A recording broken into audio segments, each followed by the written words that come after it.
Okay, so the thing that I want to start on first today is the home page and get the home page kind of in a better place. So this is our mock-up. We created the cards already. And we did create a query for it, but I kind of changed the way some things work. And so the query is broken. So we need to fix that and then decide kind of how we want to do sorting and like picking different languages. So that's kind of the first thing that we're going to be working on. And the first thing I want to decide on is actually what I want to display in these cards. Because now we have a little bit more information that we can display if we want to. Because what I mean by that is if I go to a code review question,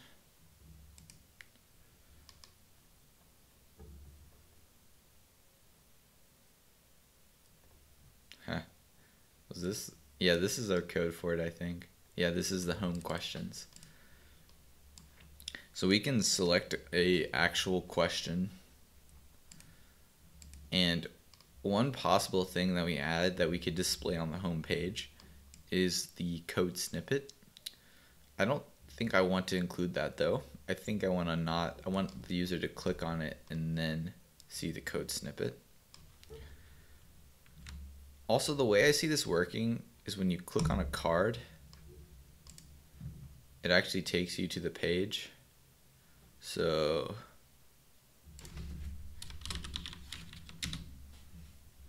it would take you to this page and you can see all the questions underneath here, I think.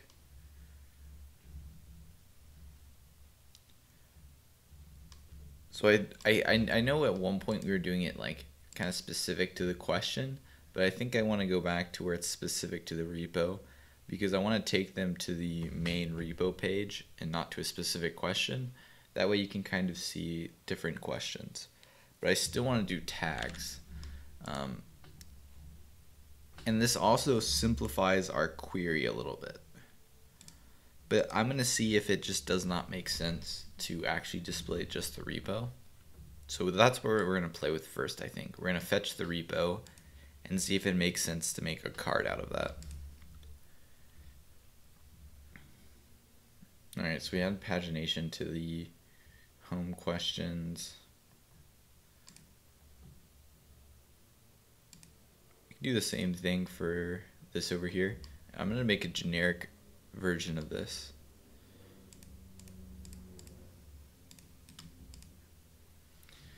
So this is going to have pagination to it, and it's also going to have some fields to sort by.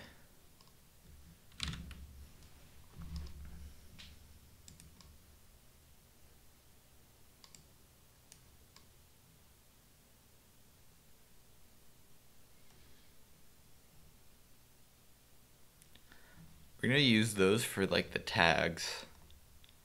This will be description.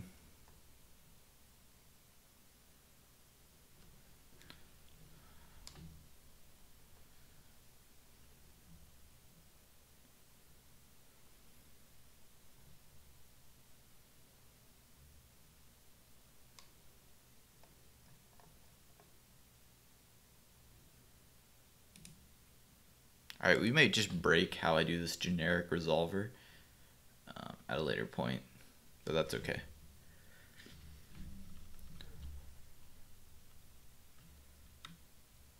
So this is going to be like a generic pagination resolver is what I'm thinking. So I guess we're going to say I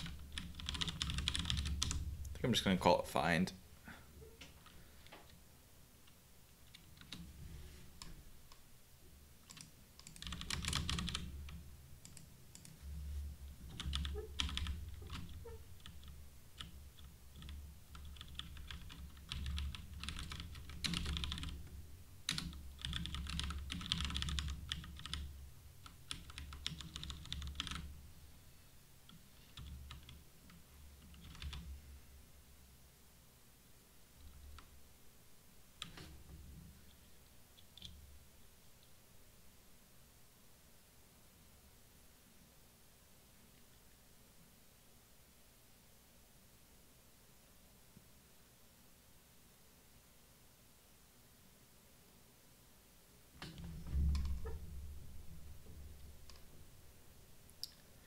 All right, I think this is something again that I want to write out not generic and then decide how to make it generic. I think that'll be an easier approach.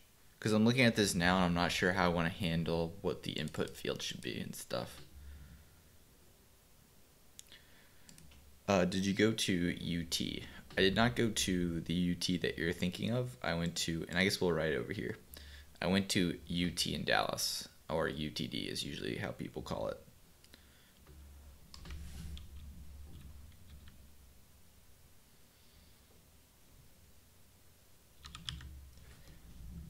All right, so the way I see how this input field is working,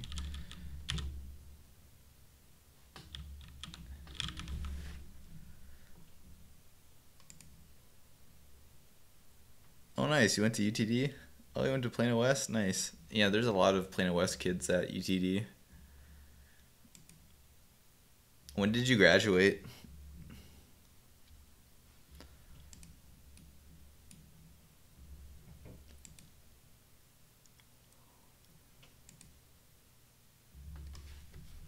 Oh nice, so just a couple years ago. Like 7 years ago?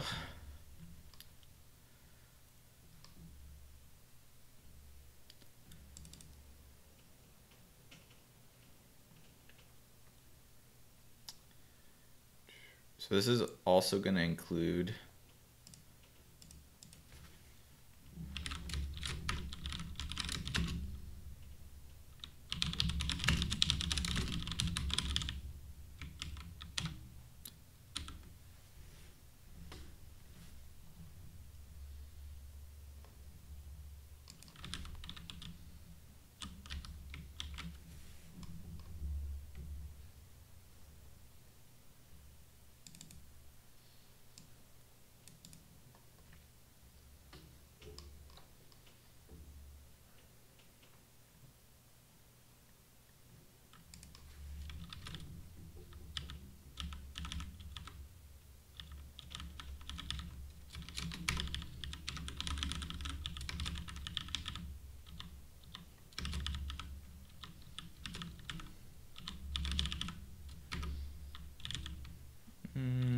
yeah, we're gonna bring it up.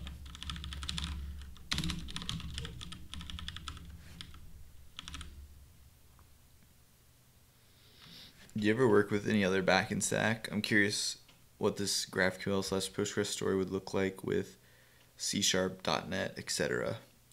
I've never really done anything with C# and .NET stuff before. Other like languages I've used for backend is Python with Django, and I did Elixir for like a little bit using the Phoenix framework. Neither of those I've done GraphQL with. Pretty much been using JavaScript / Node / TypeScript for the server for a couple reasons, like primarily. One, it's not too bad with TypeScript. Two, it just all like there's just a lot more support for GraphQL and JavaScript / TypeScript than there is in other languages. They're starting to become like more support for like Go, is one that like that looks like it's getting a lot of like support for GraphQL in general. So that was one I was thinking about giving a try maybe sometime, and that's something in general that I do want to try some other languages. But yeah. Do you like Elixir? I've been thinking of getting into it. I do, but I'm kind of on a static typing. I don't know what to call it. Like, I'm currently like all in on static typing and want to only use languages that have that right now. And so I'm like not really interested in like using Elixir right now because it's not that. But if I was like less into static type, yeah. If I was less into static typing right now, I would definitely be using or trying out Elixir because in general I really liked it when I used it. Yeah.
I'm about to be learning my next language, and I'm still deciding between those four hipster languages.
Probably need to add some kind of sorting mechanism.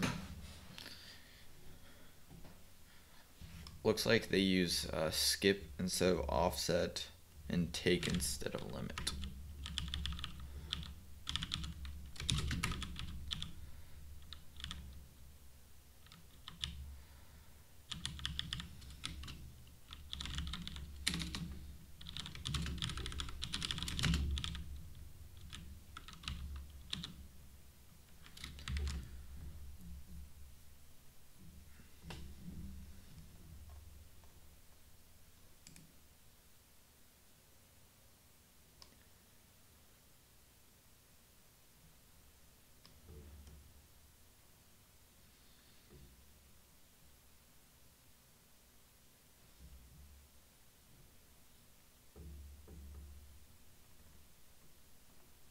I think we'll worry about ordering in 1 second.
So this is where I think my generic resolver breaks down and we can't make this particular resolver generic.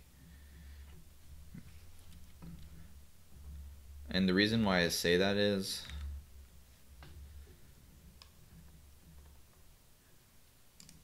we have these like tags, Python, JavaScript, and I kind of want to treat programming languages and topics as one thing.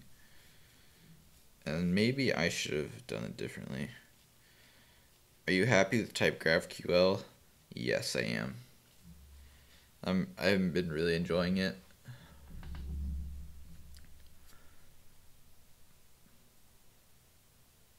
I wonder if I should merge these into a single thing. I think for the sake of this,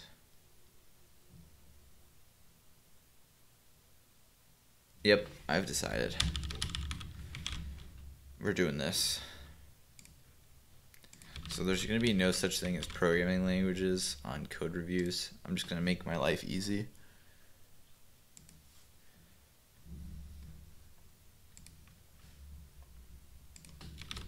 There's only going to be topics.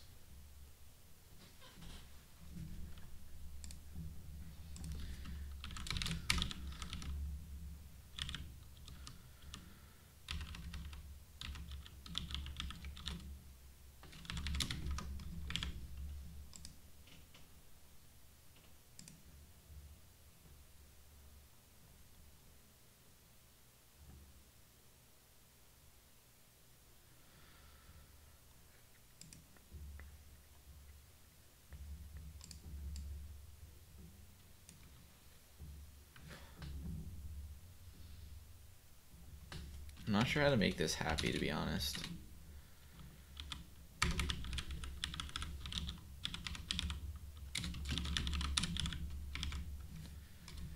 Because we don't know if these types exist on object.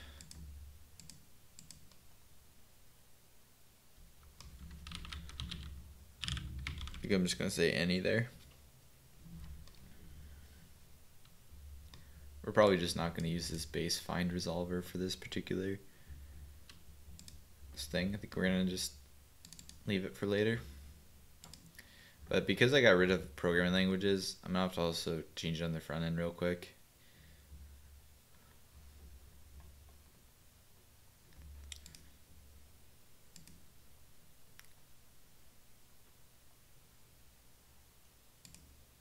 Actually, no, I don't. I just need to change it. Not my query, but just where I call it.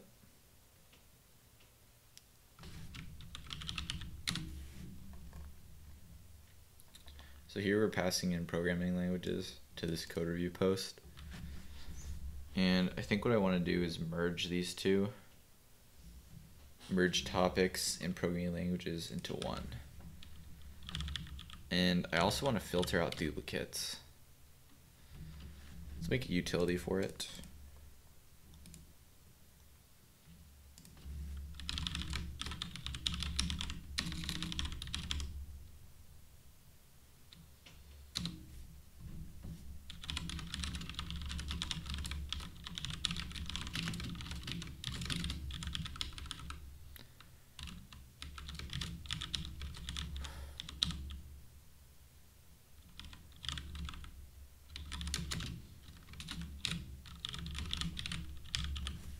So we're using a generic here.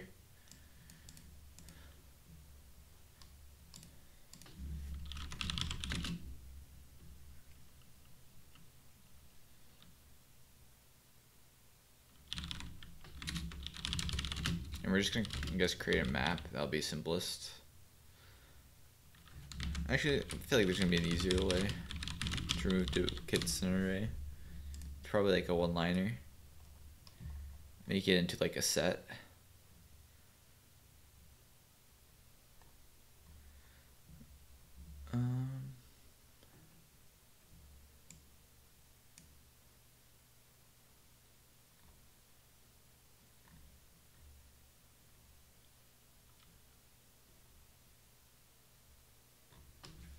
Alright, yeah, we're just going to use a map.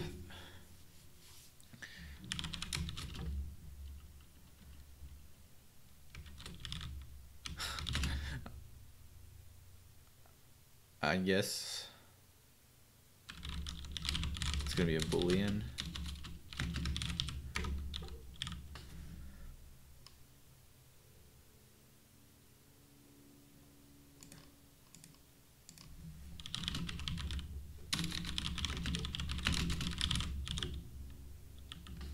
How about that?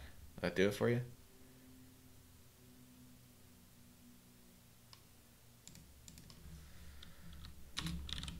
there's no or operator in TypeScript.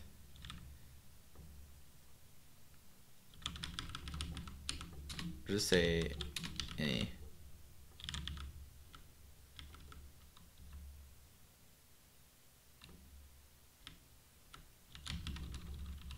It's an array of numbers or it's an array of string. Now we'll just do it like this. We'll do it like this.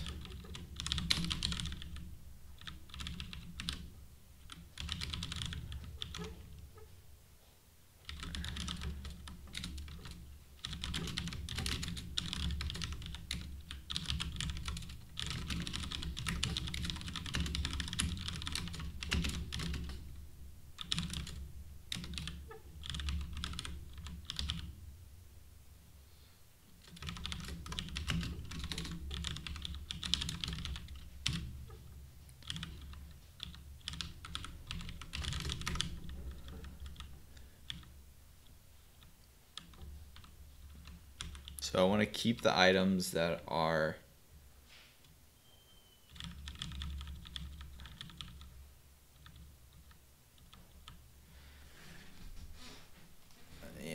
yeah, I should just use the set. That'll be way easier.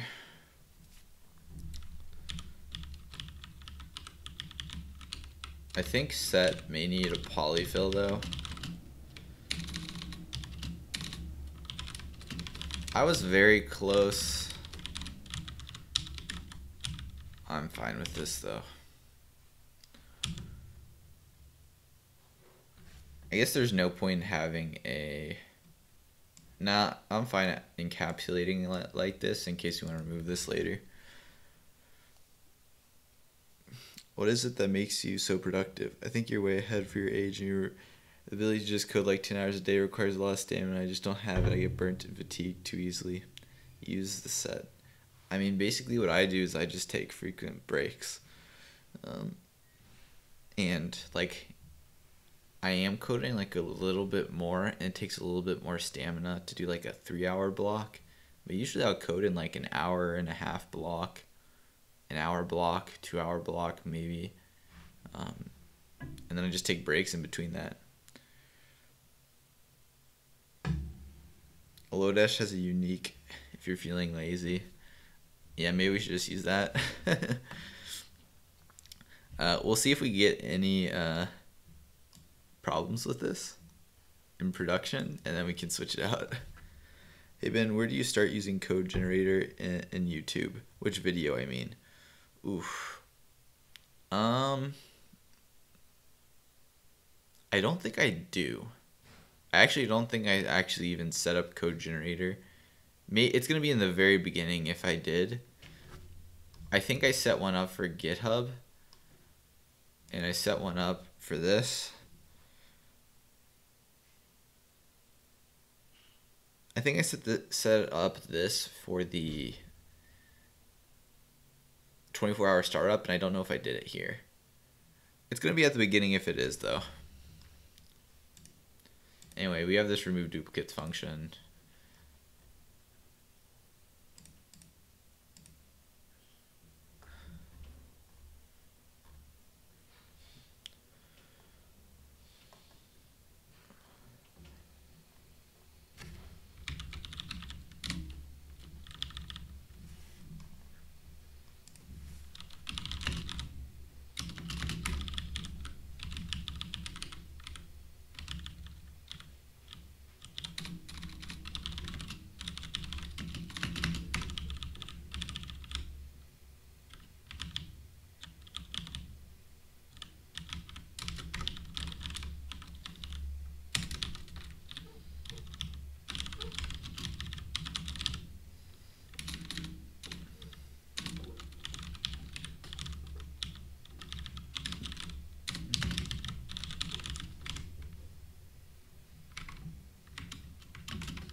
I think it's complaining about it because we haven't generated.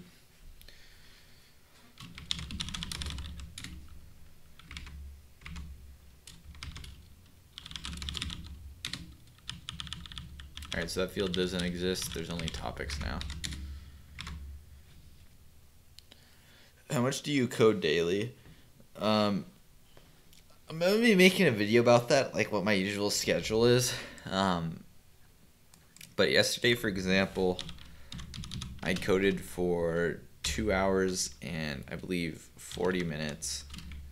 Well, actually, here, just look at the links of my last videos.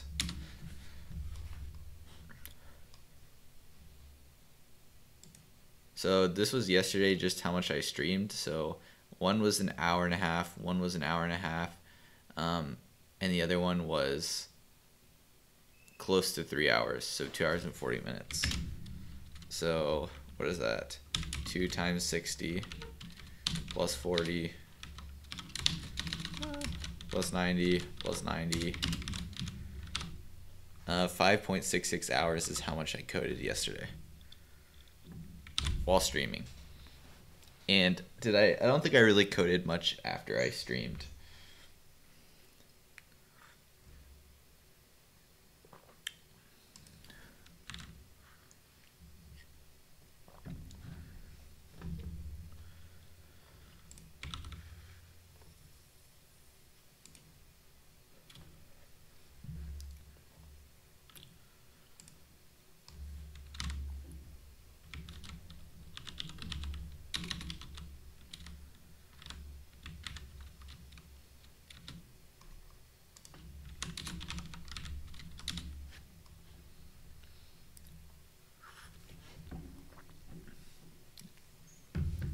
But what about you guys, chat? How much do you guys code?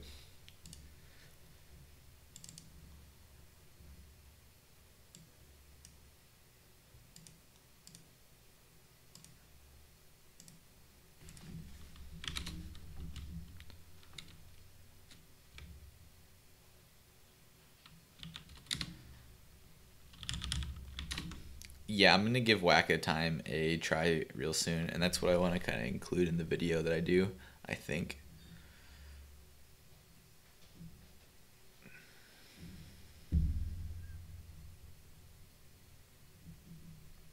That's right. I just forgot what I was doing. I was looking at my schema and seeing if the find code review what it looked like.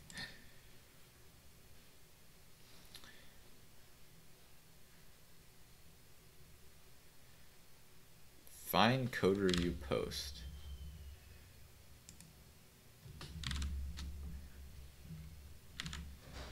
So it should be turning. Alright, so I have some stuff wrong. So first off,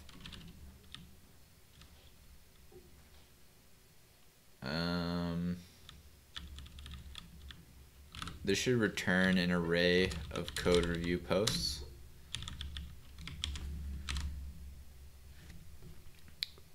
Good day, 10 hours, but extremely inconsistent. Some days nothing, others 2 hours, other 14. Yeah. No caffeine or it doesn't count? Why is that? I mean, I'm actually not really a caffeine guy myself.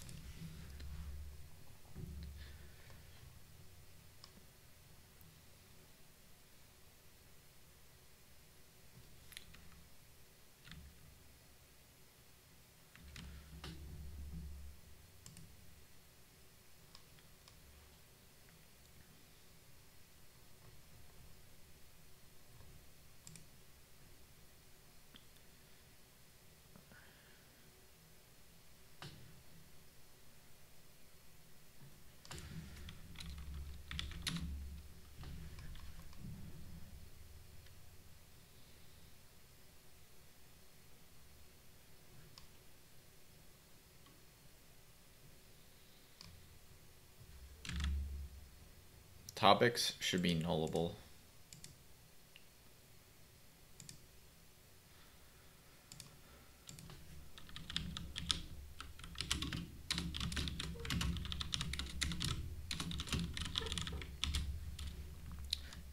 Am I interested in blockchain?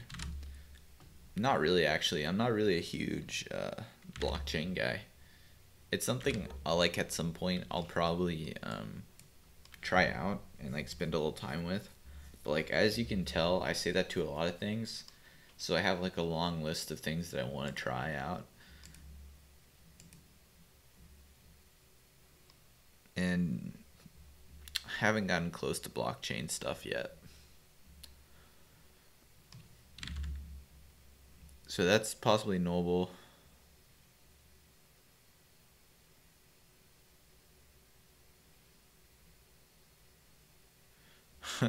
Focus, interesting.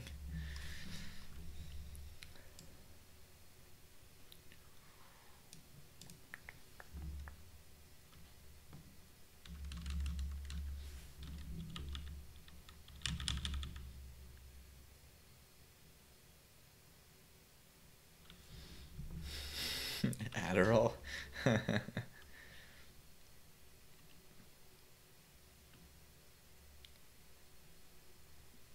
Yeah, this would be so much simpler with its own resolver. I think making it generic is going to be more work than necessary.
So I'm trying to decide if I want to break this up into individual or have a single input.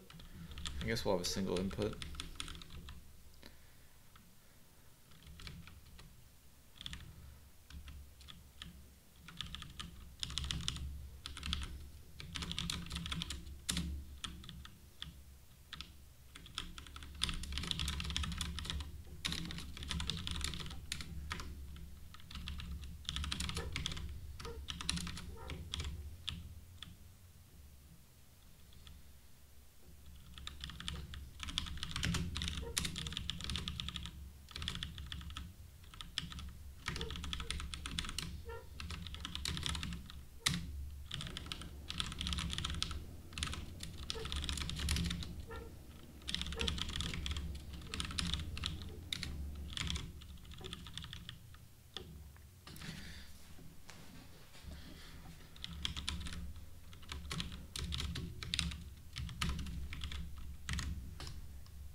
It's called order, not sort by.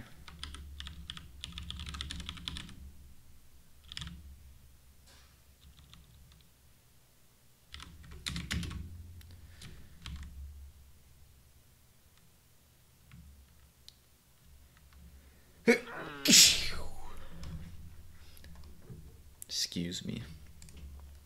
So I think we're gonna sort by created at here by default.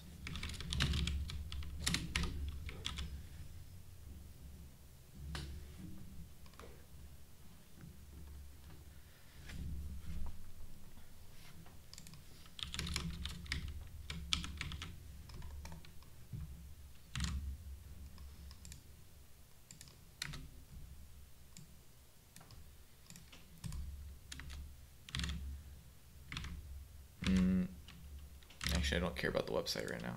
I care about this.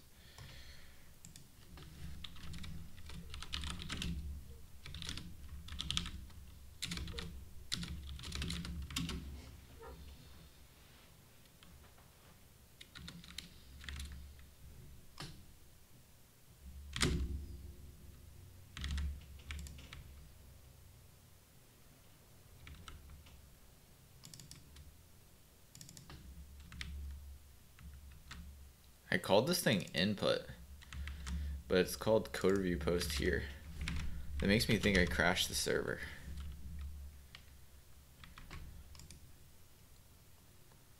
The value is never read.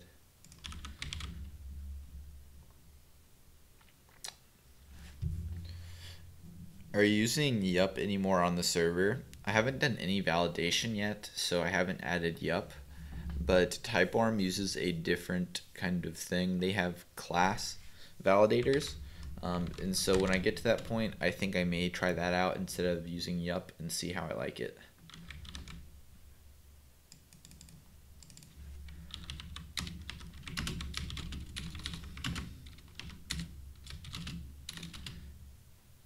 So offset 0, limit 10.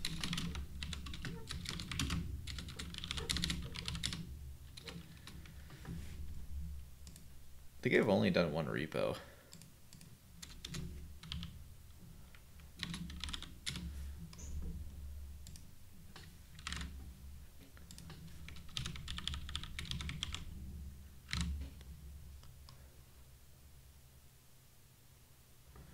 Typeform or TypeGraphQL?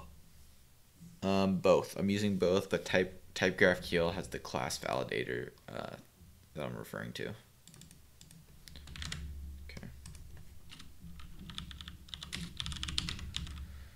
Any ideas of full stack projects? I'm stuck. What is the purpose of the full stack project you'd like to do? Are you wanting to do it for to get better at full stack projects? Do you want one that's good for your resume? Do you want one to turn into like a product?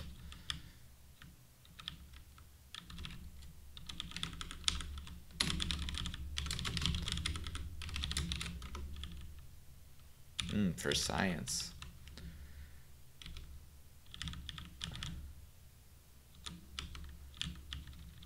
Why don't you pick a scientific one then?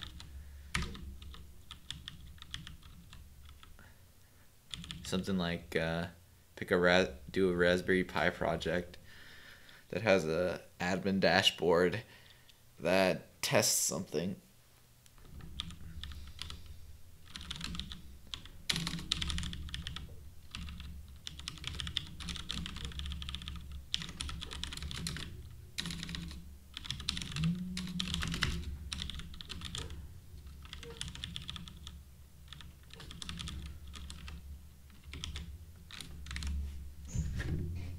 Now when I pass in undefined, I shouldn't get anything wrong.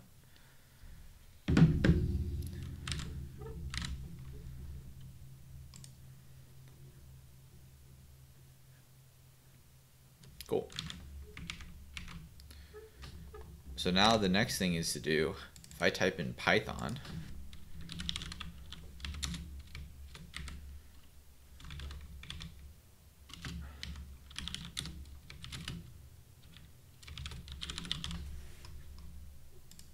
I want to see this pop up.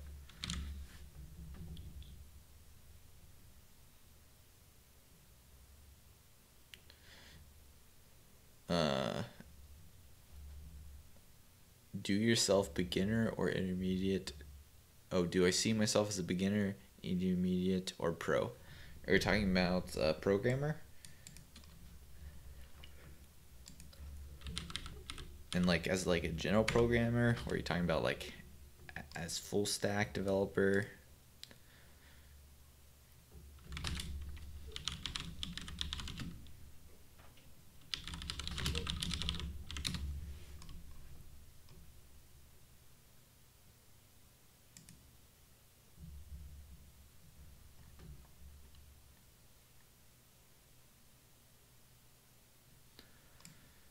All right, so that's what I need to do.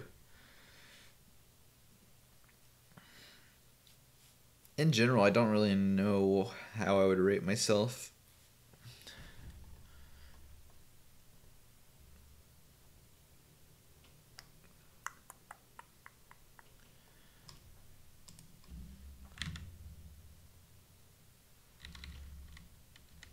All right, I think this will be easiest with a query connection.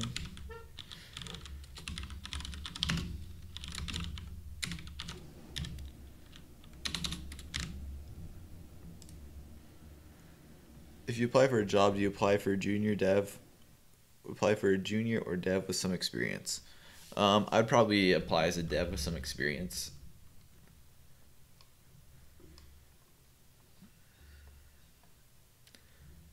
But I haven't really thought about applying to jobs, so I'm not really sure what I would do, to be honest.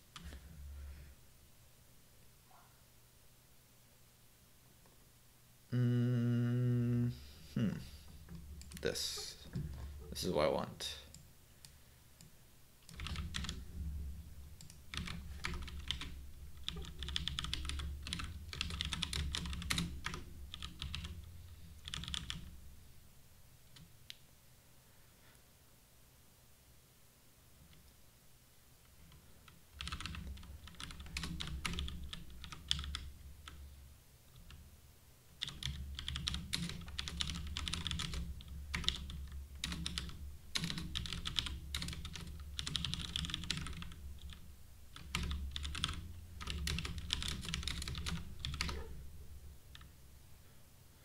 You should try for Facebook. Why?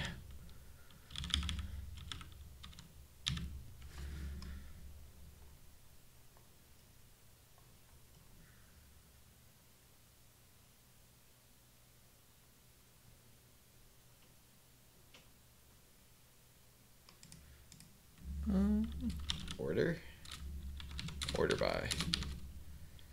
So this is probably the column name. So created at, and the order, I would like to be ascending, please. And now for my where clause.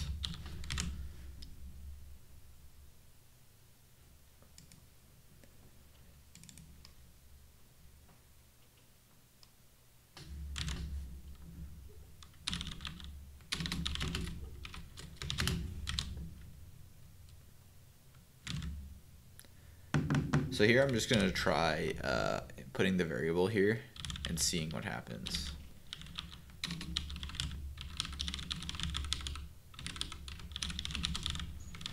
We may need to cast it like they're doing, and we'll see after our first request.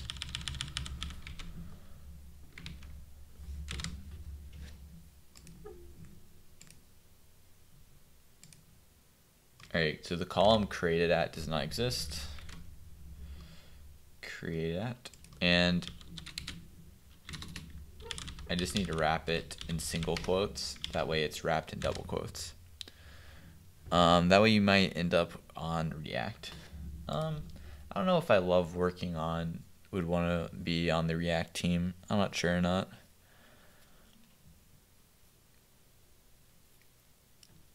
Wait, are you using an ORM or are you writing raw SQL? I'm using type ORM, which is an ORM. I wrote like one, now and then I'll write a couple queries in raw SQL if it's a little bit easier for me. So okay, that seemed to work. Let's see, does it tell me how it inputs it? No, it doesn't. So now if I search for pip in the topics, we get it. Now what happens if I include Python and pip? Does that work too? Yeah, nice. Yeah, this is Postgres. Alright, so now we have pretty much our search done. The only other thing we would want to include maybe is a sort by or an order, which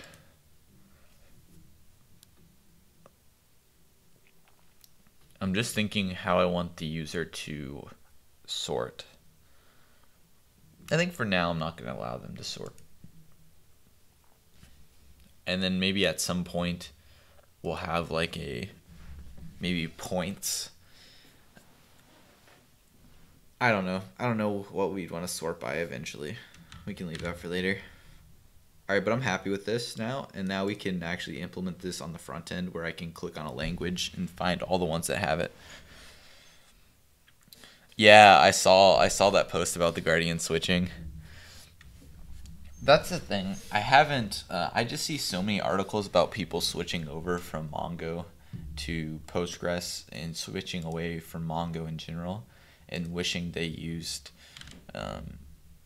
SQL and like a relational database, and then I also see so many success stories with Postgres that, and I like really enjoy using it as well. So I just have been jamming that. All right, I'm gonna use the restroom real quick, and then we're going to implement this find review posts on the front end.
You're going through the deep dive of TypeScript and you're not sure if you're going to use any of it.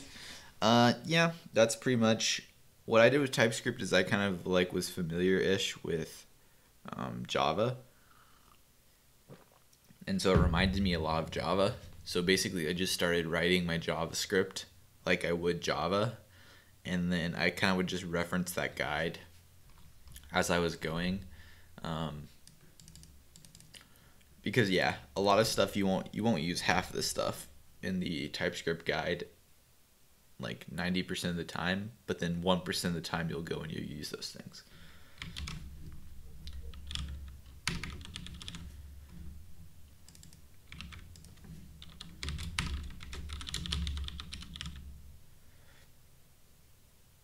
Did you read you don't know JavaScript? No, I know JavaScript.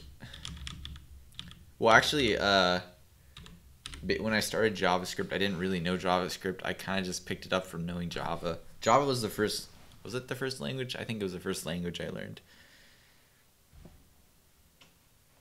TypeScript is pretty different from Java, type inference. Yeah, it is pretty different, but also it's like, it was similar-ish. Like, I mean, the whole gist of your types need to line up, and you need to add types to stuff. That whole thing was easy for me to grasp because I had used it. Oh, there's a series of books that are called that. Oh, I haven't heard about that.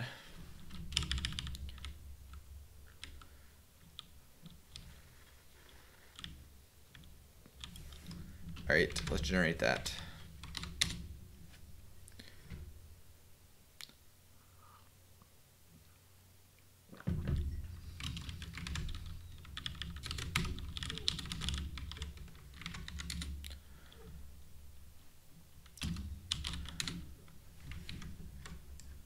It goes really in depth in ES6.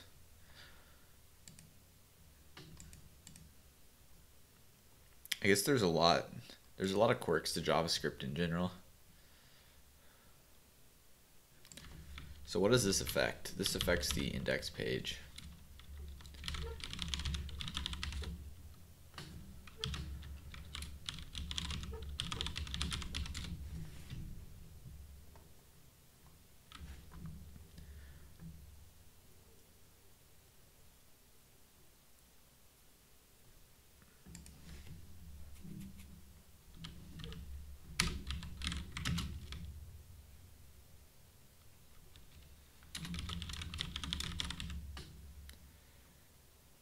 Find code review post component.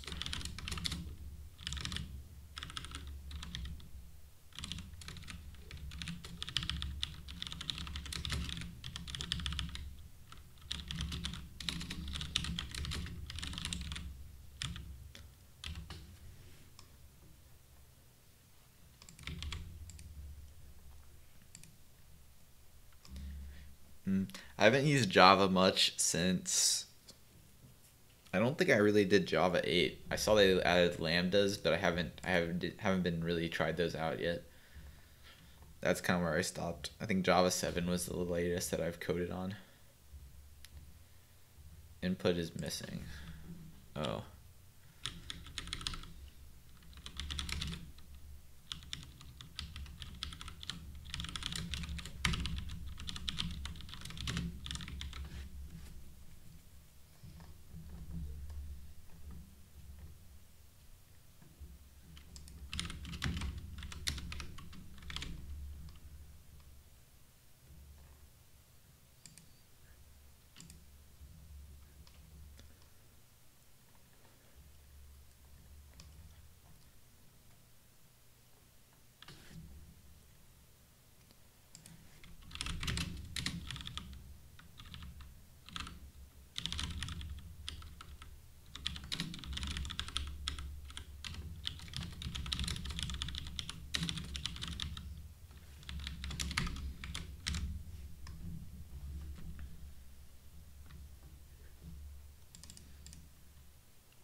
You like that const actually behaves like const in TypeScript. JavaScript is weird.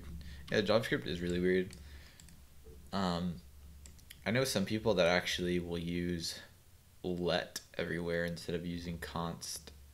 And like they just never use const. They just use let for all variables. Never really got into that pattern myself though.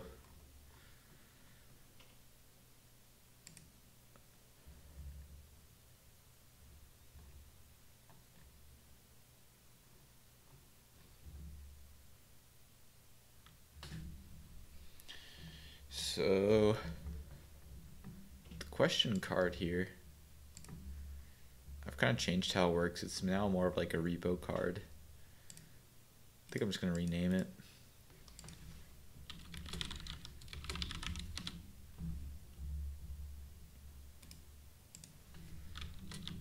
It's called a post card. Even though it's not actually a post card, it's a card for a post.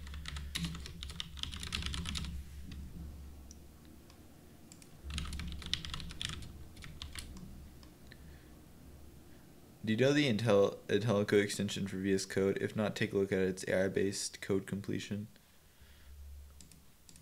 Do you like using that? Is it helpful? I've been fine just using the one that's built in the VS Code, and I'm happy with that so far. Which one do you like more, front end or back end? I like back end more.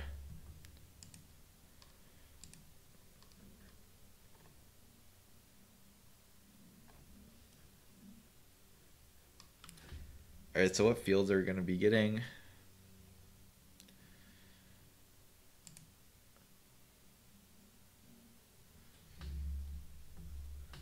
I think we also want the creator.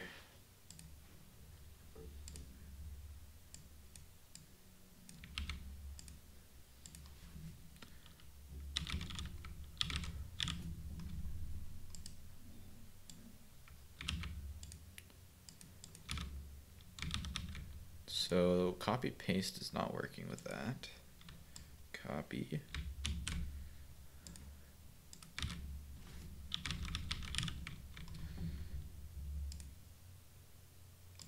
All right, let's just use vim copy paste. There we are.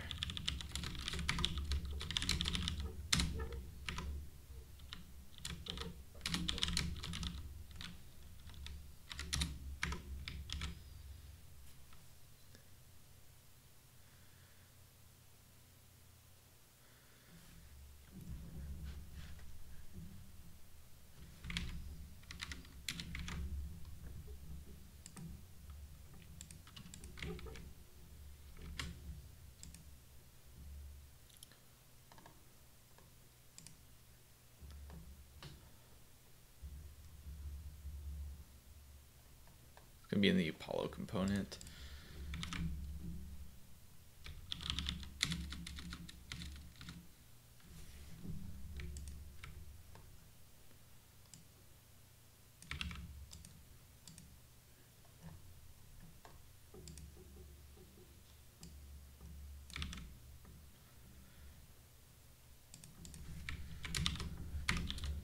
So for some reason my copy paste isn't working in VS Code. Just restart that.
Did I try anything with C++?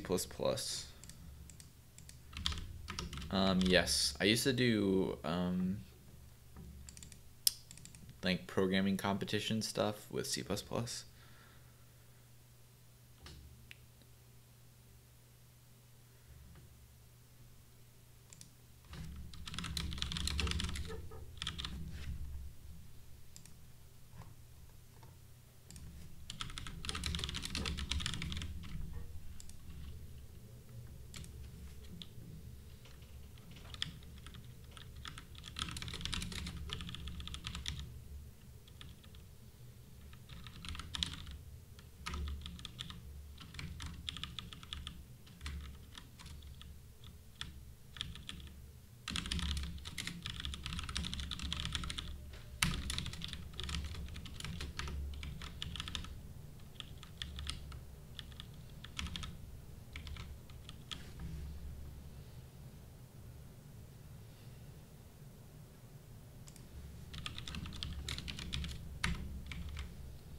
Did you use CodeChef or Topcoder?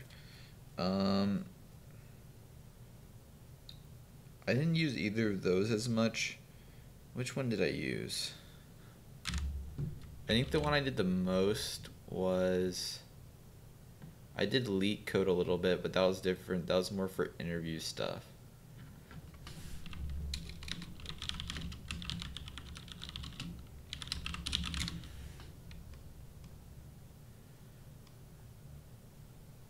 Yeah, I didn't do as much Topcoder. What did I use?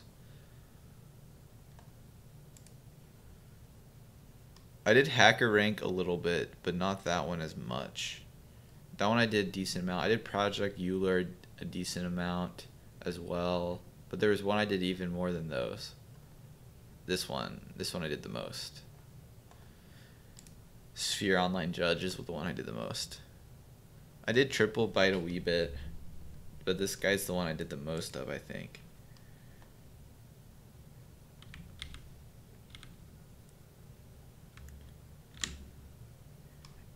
Oh yeah, you're definitely right. It's definitely not pronounced Euler.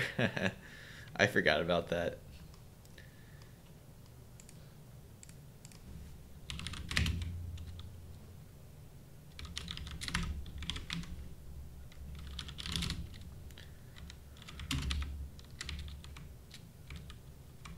Okay, yeah, we have it recompiling automatically. Alright, so now that we have that,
this homepage I always crash. There's no named exports.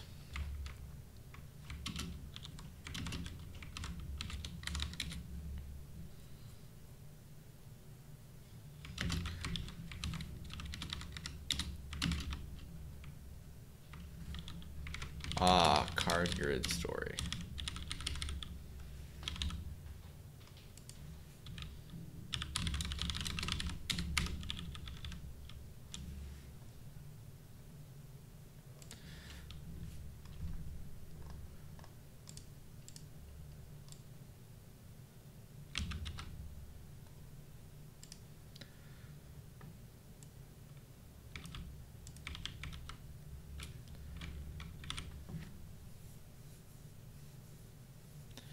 Did you ever get recognized when you go to some place like malls? I haven't. Why TypeScript? Because ooh, there we go. Because you have less errors in your code.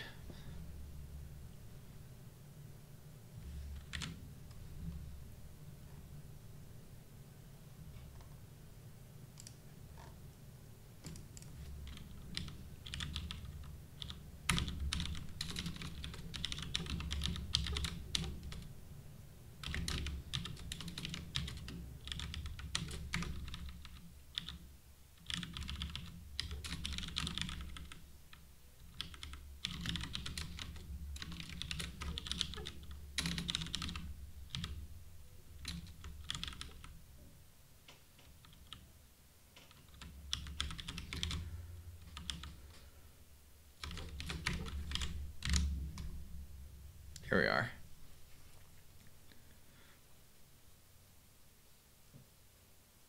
How about why TypeScript over Flow/ReasonML? That's easy. TypeScript is beating both of them in popularity, and has better tooling around them and support. So like Flow just like has just a terrible experience when using it in like an editor and stuff compared to TypeScript. And then ReasonML is really interesting. I like it. I just feel like it has a lack of community right now, and it's like a popularity. And like TypeScript is kind of like just the way to go right now. All right, clicky click click. Oh, it actually took us to the page. Nice.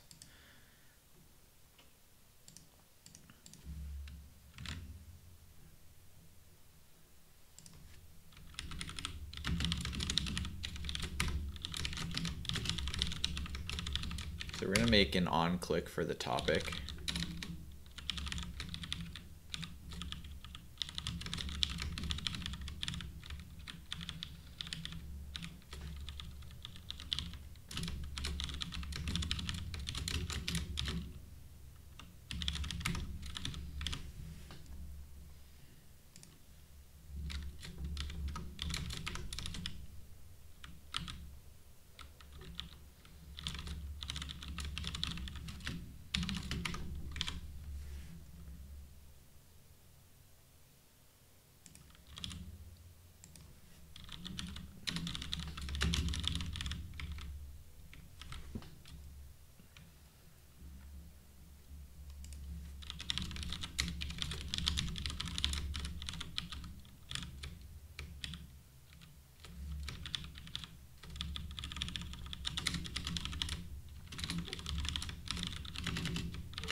before we add the topic to the state, I don't want to like double add it, so I'm going to filter it out.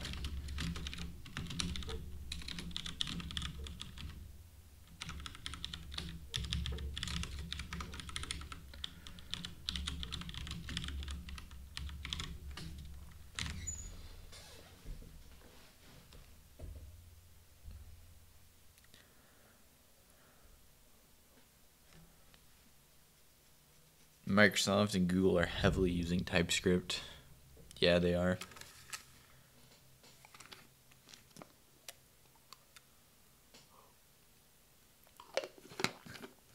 I think I'm just using Apollo Server 1, not the latest one in the Slack clone series.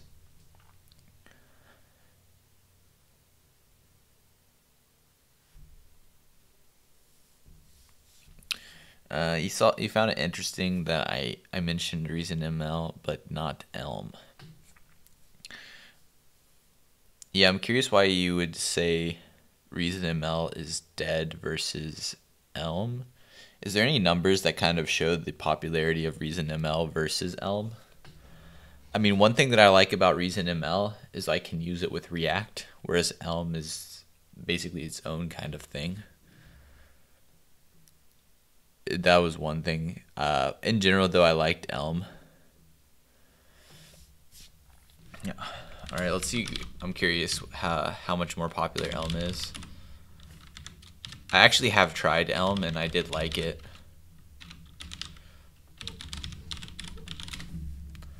That could be something I actually did a little bit more. All right, so...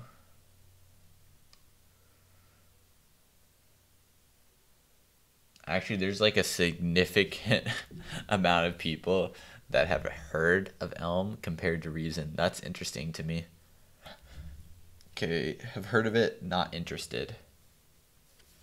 Wow, there's a minority of people that just are not interested in using Elm. I guess because it's functional. Heard of it, would like to learn it, 30%.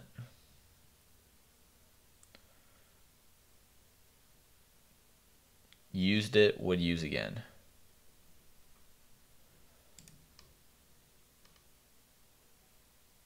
I mean, according to this list, 1,000 people are using Reason, 900 are using Elm.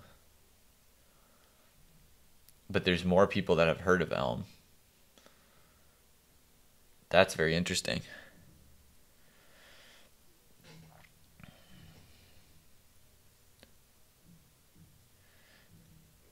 You don't like the arrow functions in classes? Oh man, I use these all the time.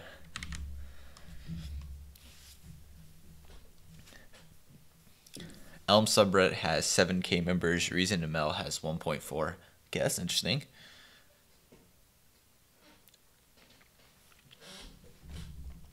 Yeah, I mean, I'm definitely interested in Elm as well, though. When I tried it, I did like it.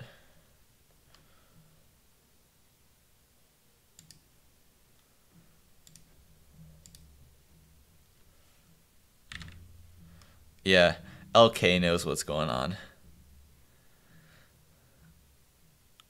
There's also PureScript. Yes, I have heard of that. Never tried that. I have no idea if I would like it or not. I heard it's kind of like Haskell inspired. So that's something that's kind of interesting because I liked Haskell when I tried it. Okay, so we have this. We're handling the topics. Now I believe we are updating the state when I click on this. Oh, that's a nice little flicker. Why would it flicker? Do I need to make it a peer component? It's kind of interesting.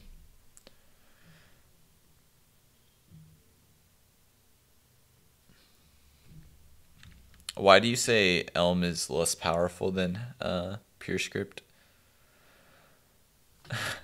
Haskell, not Haskell. You hate React just for the binding story? How about you just use arrow functions? That's not bad. I don't mind this at all. All right, so at the top here, I want to show...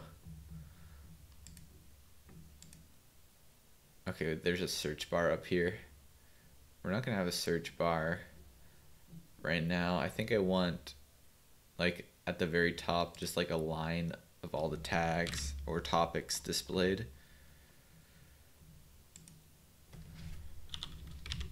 So we're gonna say this.state.topics .map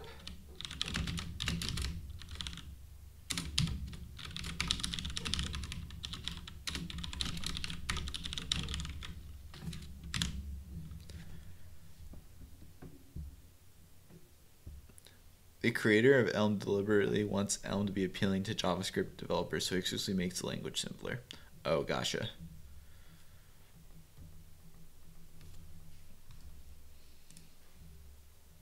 Now I know why there's this like flash. I remember now. It's because we're fetching it every time.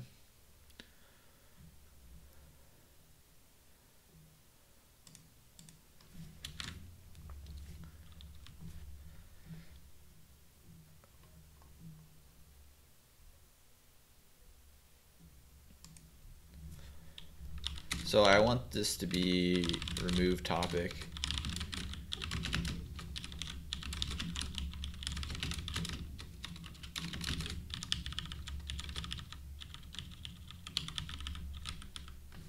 I'm also going to get rid of the spinner because that's making stuff flash.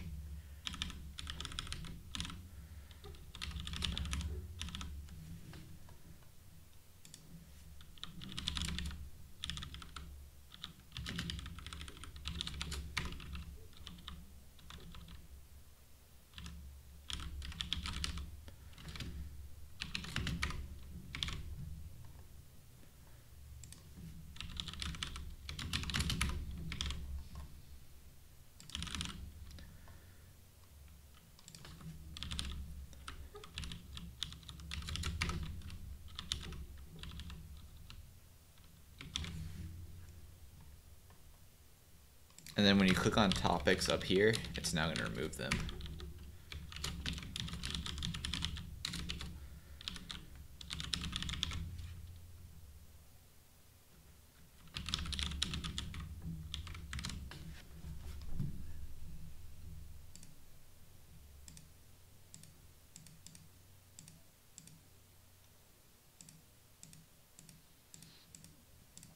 So the only thing with my little algo is it like swaps the order of things. So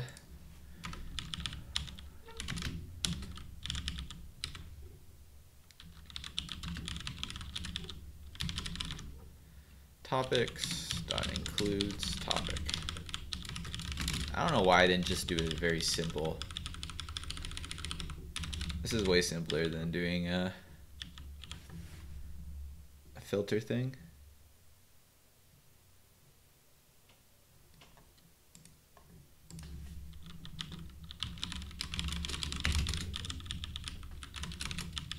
So when it complains to me about being never, it's usually because I need to just state. I need to just pass the state there.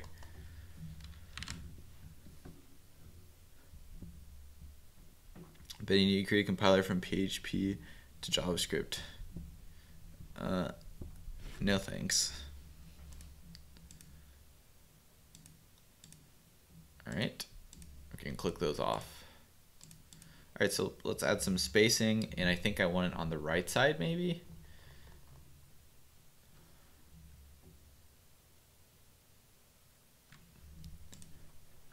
I'm gonna add a few more cards so I can see what this looks like.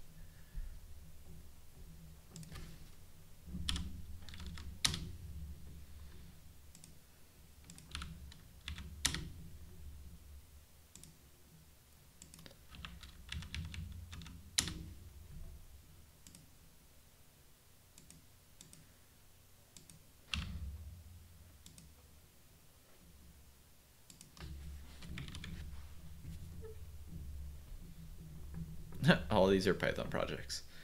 I need to pick one that's not Python, I guess.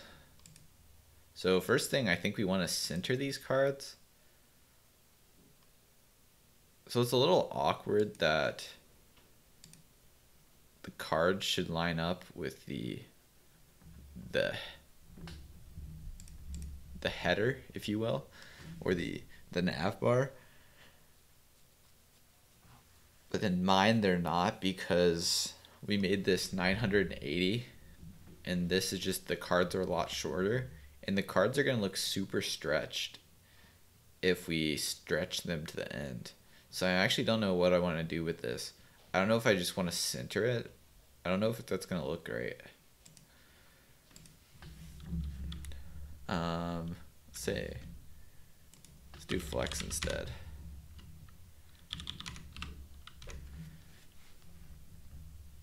Like, I don't know if it looks great to have the cards just like centered like this.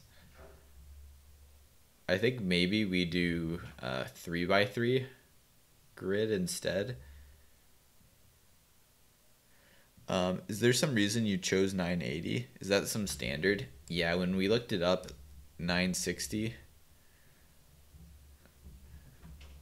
Space between, that could be interesting. I feel like that would be too much space. I think the answer is do a 3x3 grid. Yeah, let's do that. Let's see what it would look like first. So here's my grid.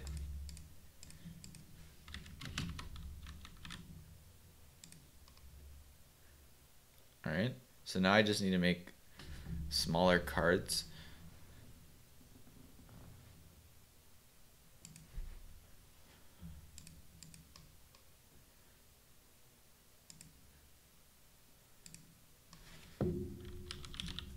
We can do a nice auto there.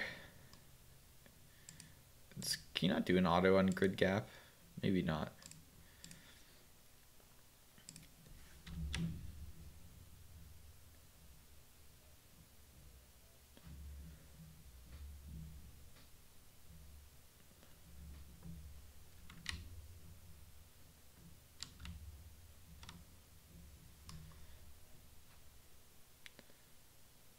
Don't use widths, especially with grid.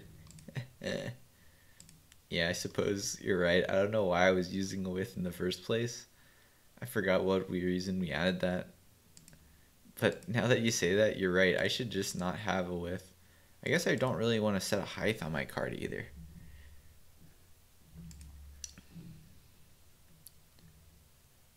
Right?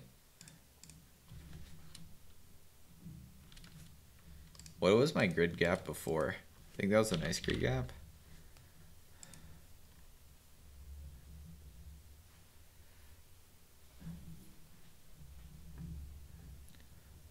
I guess so, something like this. And then what if I do pip here? Only this project shows up. I do Python. Only this project shows up. Oh, that's a bug. We're gonna have to look into why that happens. Use rims or view height. This is basically one rim. All right, so let's make those changes permanent.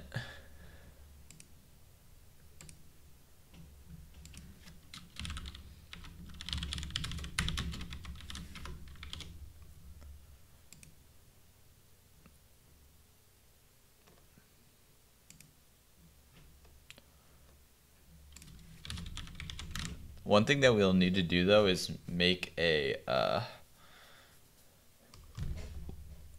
is there a way to avoid the breakpoint with this? Because what's gonna happen now is now that we have it like just expanding there,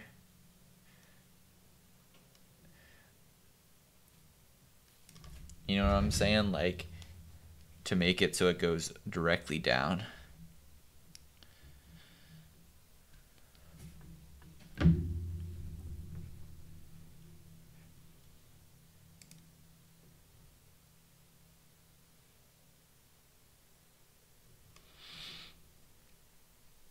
So the best way is to just set a media query when it gets a little wonky.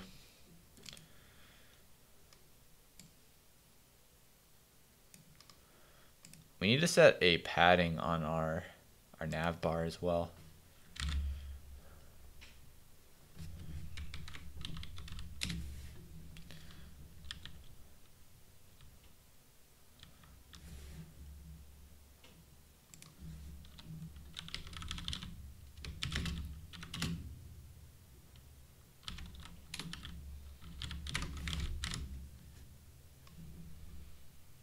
You can also use min-max. Hey, are cooled. And they'll auto change. Oh, how do I do this min-max thing? That sounds like what we want.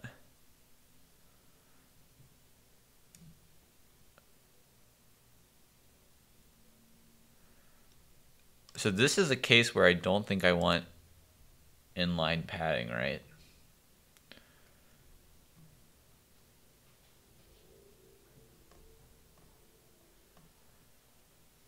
Did we even set that?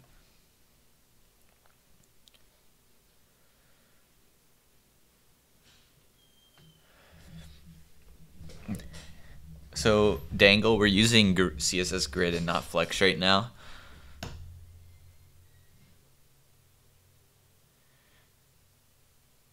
Okay, so CSS Grid, min-max.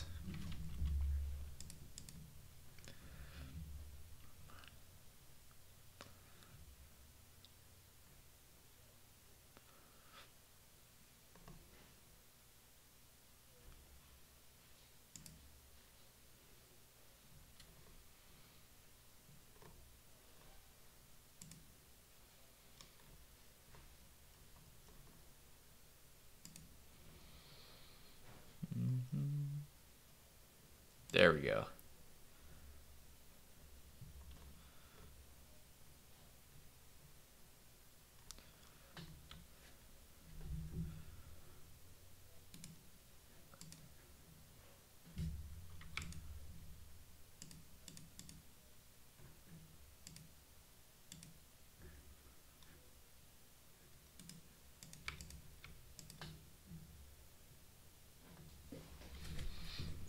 I want to try this min-max approach and see if there's a way to just avoid the media query altogether.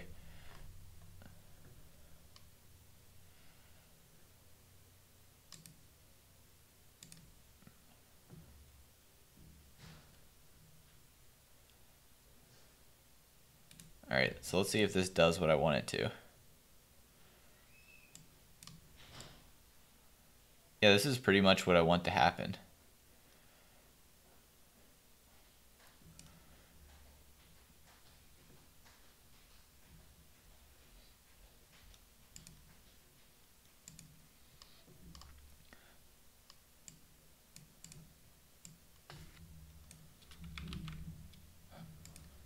All right, so let's try this with our grid.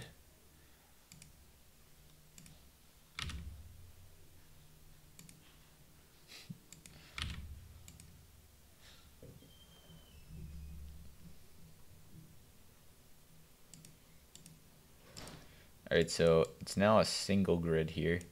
So I think we want to make the 200 a smaller value. Or do I want to make it a bigger value? No, a smaller value. So a smaller value actually splits it. How do you do this responsive view in the Chrome? It's this little thing right here, toggle device toolbar, and then you can kind of see what it looks like.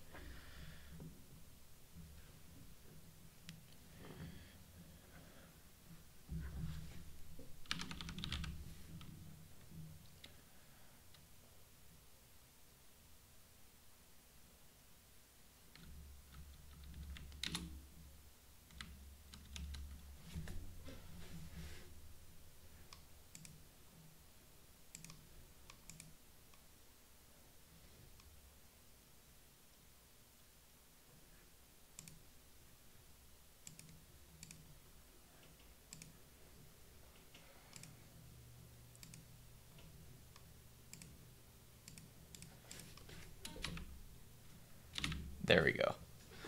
I was like, why was this acting so weird?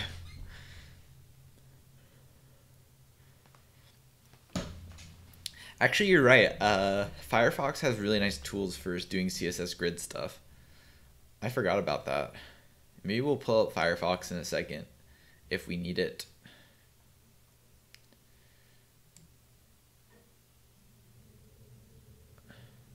Cool. So it looks like we're doing we're popping it at this, and this is definitely not what we want. So I think I need to lower this. And this is too much too. So let's do even less.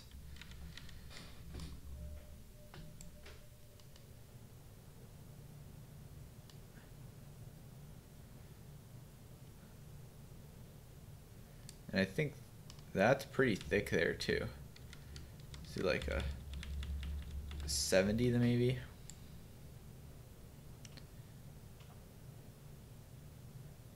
This is definitely too thick.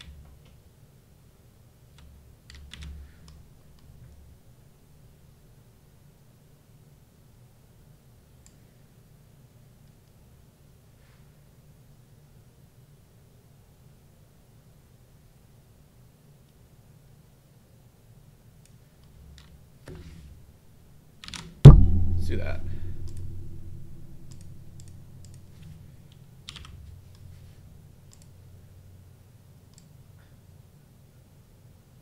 Alright, now that's too little.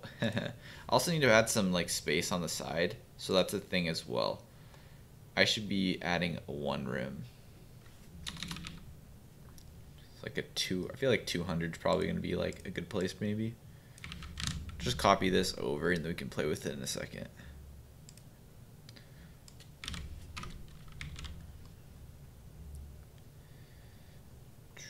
Yeah, I agree. We need some padding. Pick repo. This is a kind of a padding that we want on every page. So I'm actually thinking instead of in my nav bar setting a padding there, maybe in my wrapper.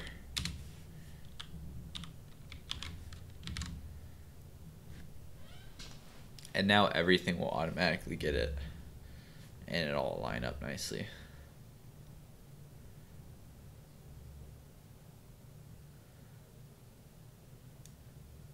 Oh yes, I was like, why is it acting weird again? It's because I need to get rid of my inline block that I had there. That's messing stuff up.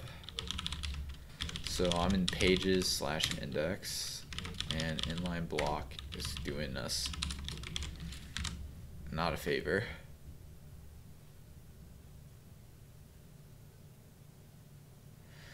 You need height on the card to align the footers.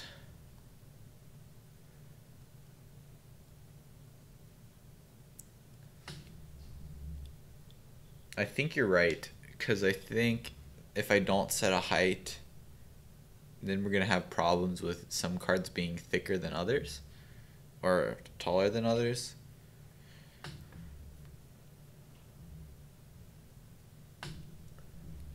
Right now,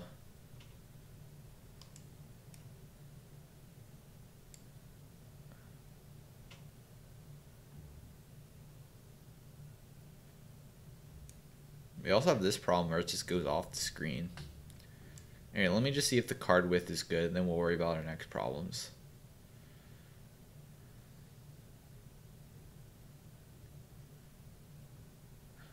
I think the scale is pretty good.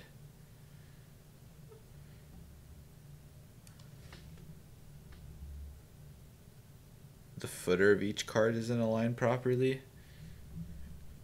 Like, are you calling this the footer? Oh, this footer. I see what you're saying. Haha. I see. I think I need to... Okay, I know exactly what you're talking about. This thing just needs to flex. Oh, I am flexing it. It's because I have an anchor tag around it. Yeah, this thing needs to flex one. We actually had that solved a while ago, but I broke it.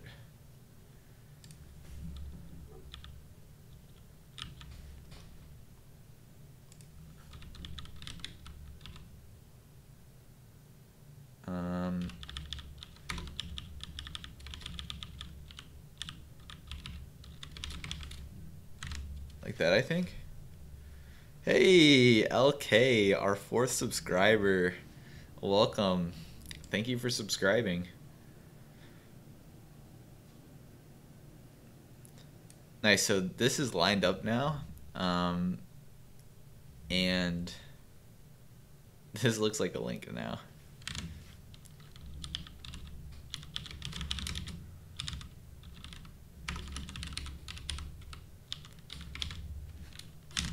I actually don't know what I want in the middle of the card though.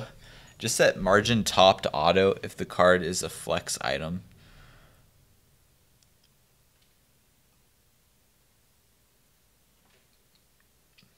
Yeah, I think we do want it to work like that.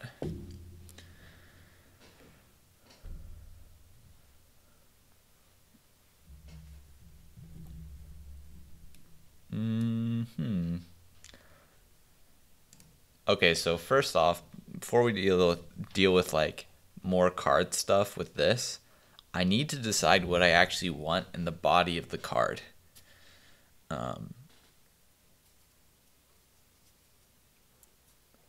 Well, what I did is I did flex 1 to push it, so like it now just takes up the entire thing. But I mean, margin top pushing it down would also work.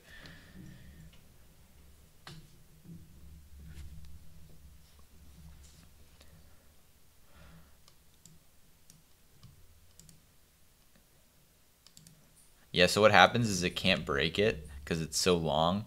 A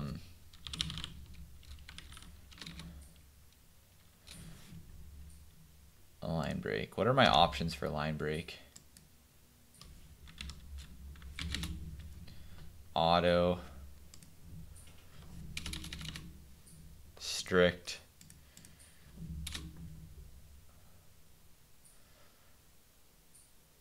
Initial. Doesn't seem to do anything. ZQ, early stream today. Yes. Well, I think it does make more sense because I think we want to push this to the bottom. I think, but I don't know what I want to put on my card. So here's the data that we currently have on a repo. And maybe this means we want to also include, maybe we want to format this not in cards. Maybe if this is the case of like what we have, because we don't really have good card data. Maybe we need more of a list format. But here's what we have data wise. Well, I guess let's look at the database because that'll have all the fields. All right, so we have a description for the repo itself. The problem is a lot of repos don't have a description, so maybe we can put that in the middle. But yeah, again, a lot of repos don't have a description. Well, I mean, when I say a lot of repos, like a lot of mine don't. Maybe like majority of people add descriptions. I know a lot of them do, but we need to handle the case where there's not a description, and maybe that means just an empty card, but that seems kind of weird. I also don't know how important the description is. But I have a problem. How do you set something like eager on self-relation, entity, and typeorm? Many to one. No idea. I haven't ever worked with eager relationships in typeorm. I've only been doing the lazy ones. Honestly, one thing I was thinking is for something like this to be helpful to just allow long descriptive titles for the question as opposed to having a description in there. Yes. Yes, I agree. So maybe I should just start out with that because here's how I see it working very soon. Or like I was thinking maybe we don't need this right away, but maybe we do. So like right now the flow is you come over here, you pick your repo, and yes, we're gonna make this pretty at some point. So you pick your repo, and then the next thing it does is it just creates it for you. We could just like have a place where you can type in a title, and that title is what showed in the card over here or something like that. Maybe a description to like require a description for the review. Yes, maybe that's what we should do. And like when you click on this and create a new code review, you also pick like the title or the name of it, of what you want or something. That may just be the best way to do it. Let me see if there's any other fields we really care about. No, I don't think so.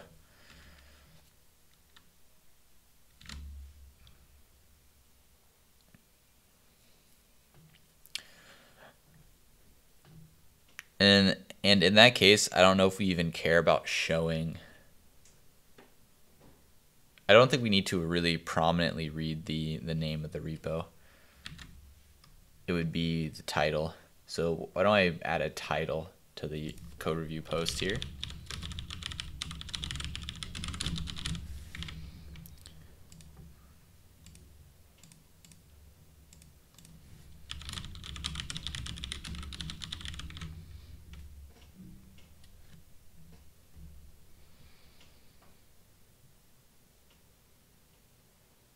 Wow. I just thought of a really good idea to reuse this.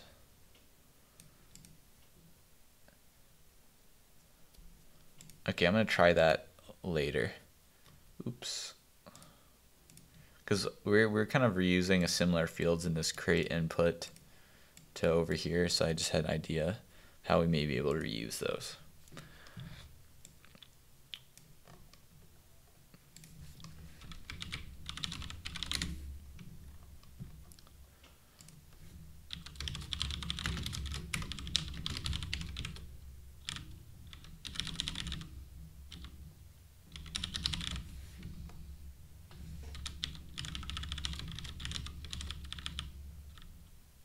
Yikes, where does this end?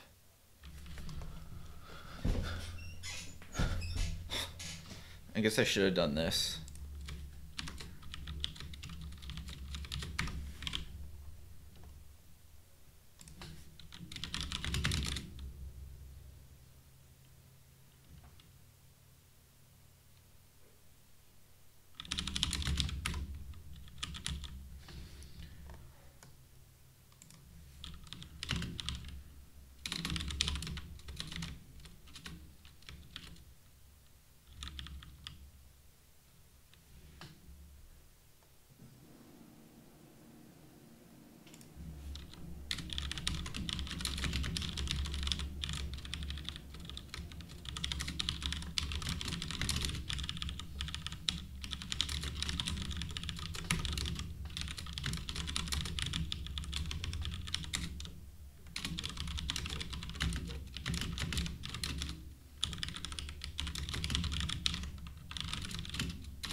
So I'm just setting up a simple form.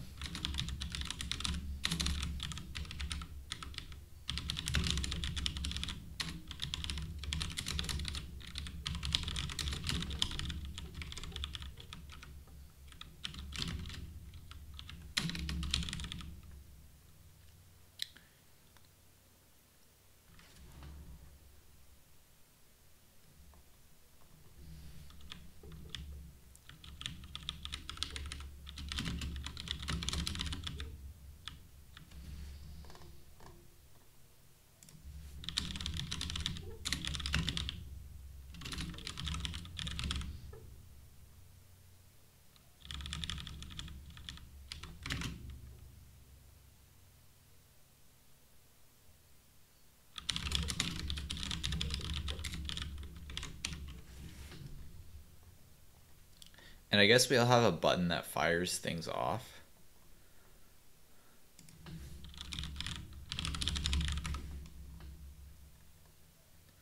By the way, we should make this auto select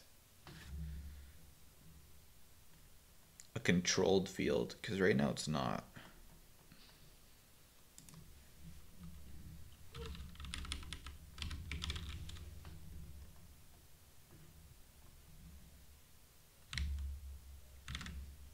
I'll just see if we like this, and then I can always change this at a later date.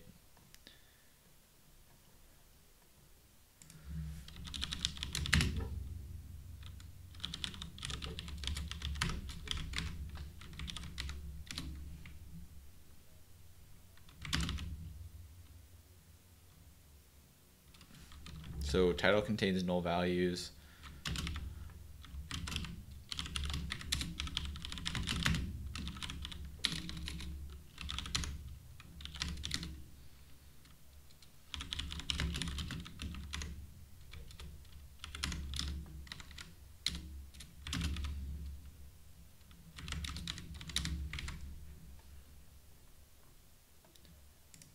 So my fragment now for the post, we should also grab the title. So now in the UI card over here, we can include a title.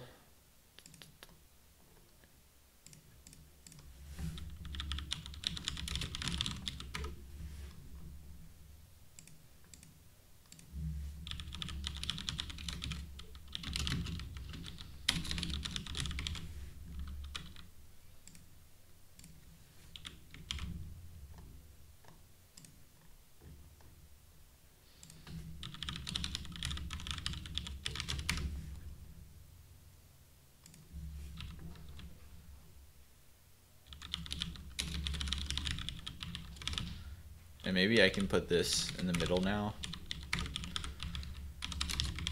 We'll see what that looks like. Pick repo. We need to generate the types now, and all these errors should go away. Postcard, post, yeah. So now it's going to be totally empty. And now when I create a code review, I can put a title. So, and a title.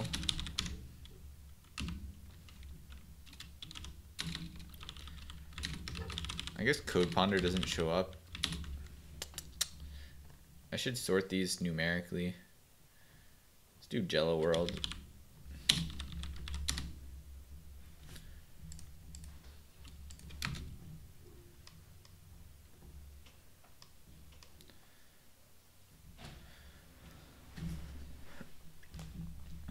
So I think now a different format really makes sense for this.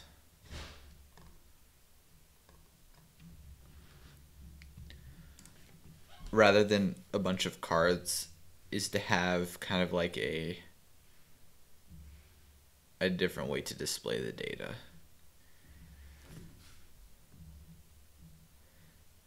And some kind of, maybe it should be like a straight line like Reddit, and you just read through the post like that. Yeah.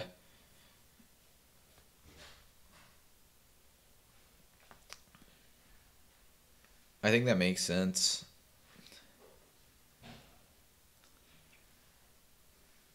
Okay, I'm gonna tell Vlad about that. So I'm gonna like pause that. Yeah, single column, Francis. That sounds good. And doing it Reddit style like Bepo recommends, I think. Tag should be at the top. Yeah, we'll see what it'll look like without cards, and we can see where that displays. All right, I think they want this on the right side too. You can probably reuse the card component and just lay out slightly different. All right, so what are you guys thinking with keeping the card like that then? So how would I lay this out? Let's do a save real quick also. So I'll just say working on homepage. So sometimes my commits are not the most descriptive.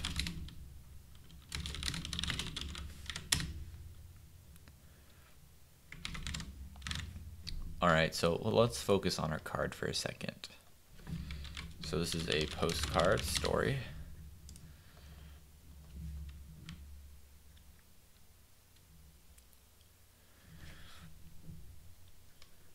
All right, see you later, Bepo. We have this. First commit, second commit, another commit. I'm working on something, I'm now working on another thing. That's usually my commits when they're sloppy. Oh, 2 monitors. Nice. I didn't mean to set up a second monitor because I actually forgot I had an old monitor. I just haven't done it yet. It's kind of, I have my mic right here, and so I don't know how I want my monitor to be there. So I don't know how I want to set it up so it doesn't interfere with my microphone. I guess what I'm gonna have to do is like have my microphone come in from this side and then have my monitor be on this side, but then I'll be looking away while talking at the mic is the only thing. Can you put a single space and replace the commit message? What do you mean? You can put single space and replace to commit message.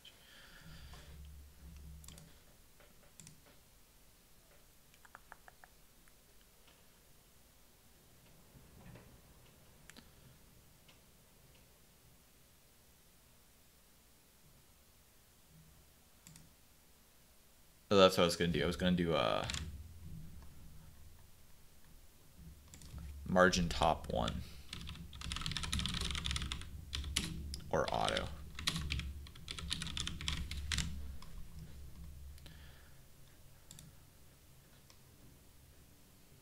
So let's add a few.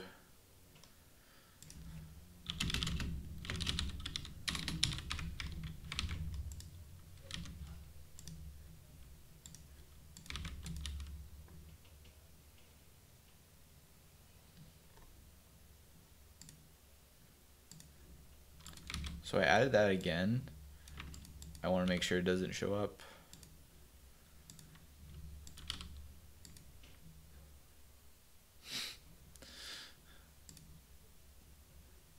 Didn't actually pick an item. Gosh dang it.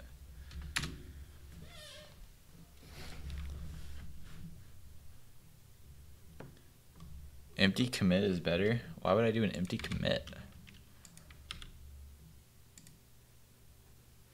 I feel like I'm clicking on the same ones maybe. Goes a few to play with.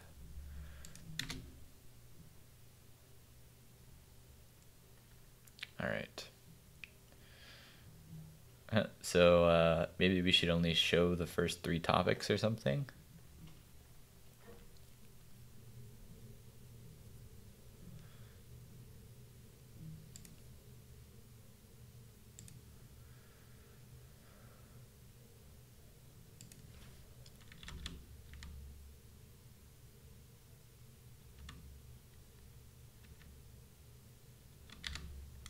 Do I set margin top? Let's be margin top auto. And that looks better.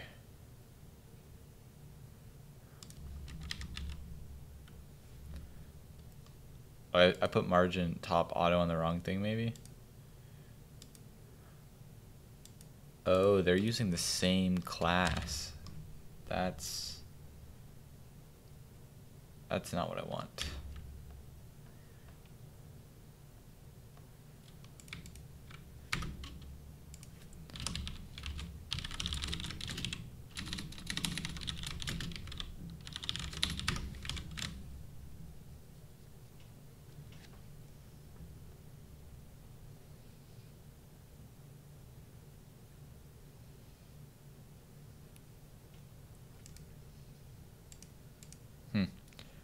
Not sure what I want to do when there's a whole bunch of cards.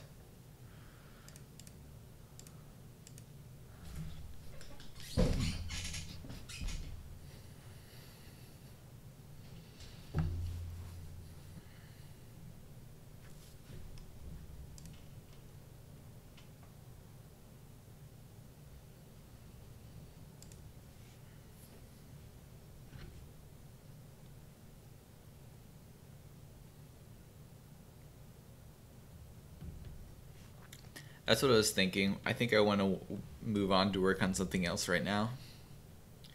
And we'll come back to that in a second. Oh, thank you, Beepo.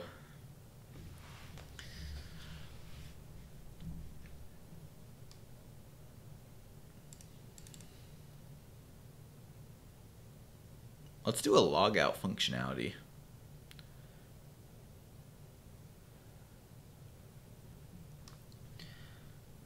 So step 1 would be clicking on my face. Step 2 would be clicking the logout, and then we call our server to log us out. The functionality on the server is really simple. We can add that first.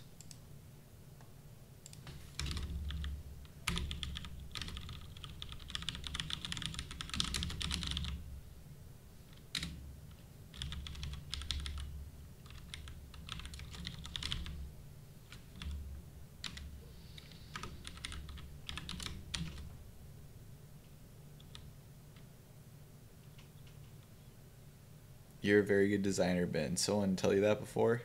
I don't think anyone has ever told me I'm a good designer because that is not the truth.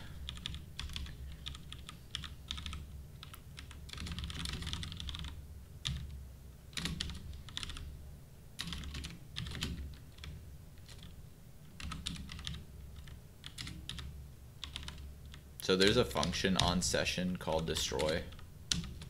Makes it really easy.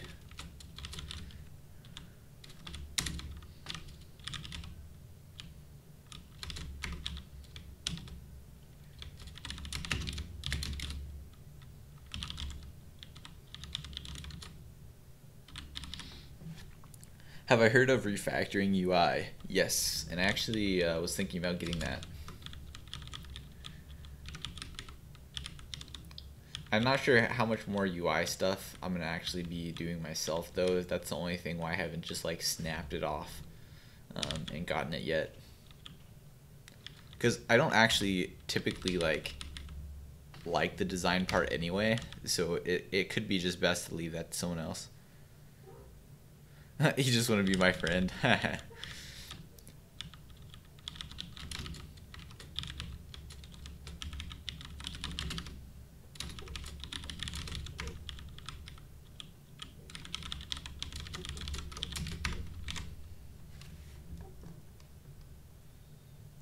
Alright, so we're just going to call session.destroy. That logs out the user.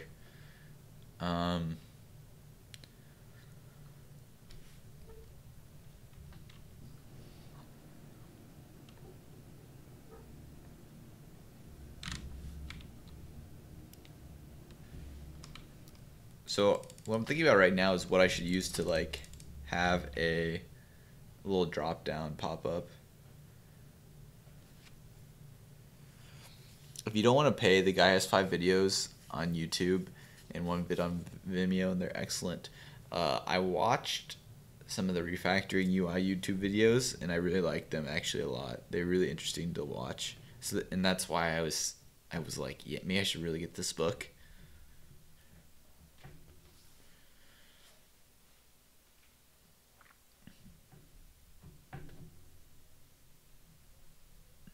Yeah, that's. I feel like I would like design if I got more into it. Yeah.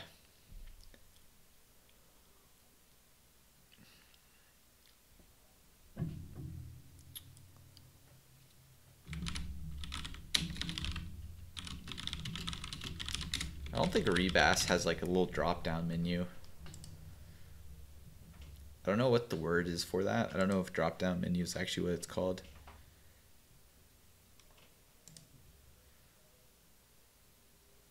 It's not for my kind.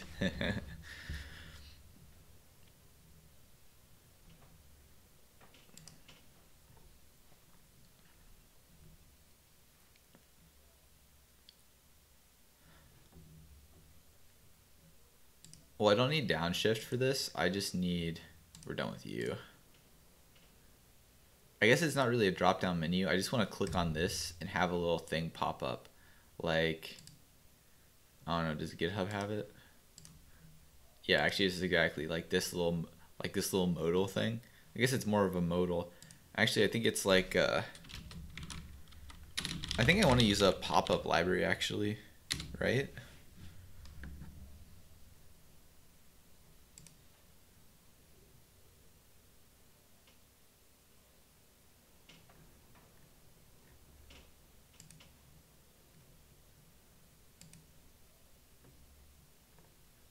All right, so this has 3K downloads per month. This one has 10K, so let's take a look at this first. This is the same dude we were just looking at. I've used React Modal before. Make a render prop toggle component and put in the card for your modal.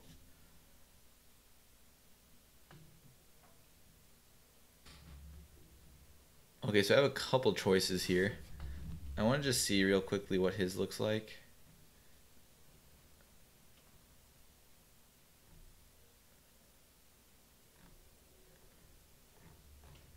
I like it. I think this could work. I think React Modal would probably work. So one thing is like when I click to open it, right? Displays this. So if I were to create my own thing, the only thing I would need to add is like the functionality when I click away. It closes the modal. And so I think I'm going to add a library to do that either way. So I think I'd rather just like add a library that handles this in general, I think. So I think it's between React Modal and this little pop-up thing.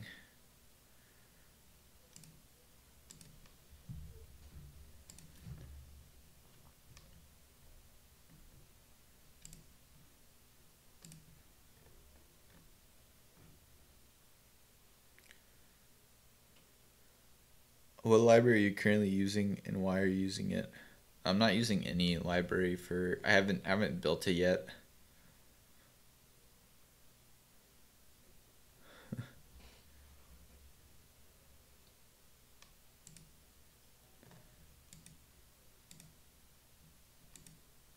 His examples are so weird.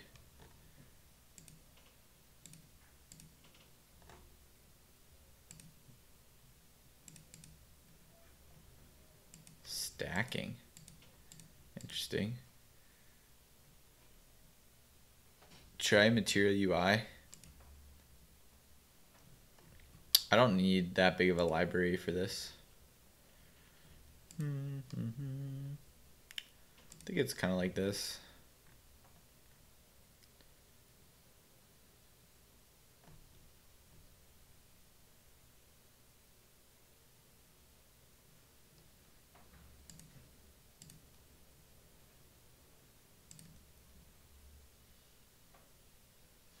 Check mobile accessibility of pop-up you're going to use. Just something to consider.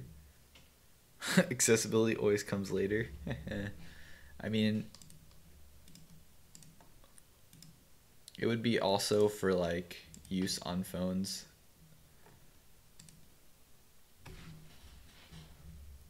I don't think we actually want it to work like how this one works anyway. I think we're going to actually use React modal. Can you go to the homepage with the cards real quick? Yeah.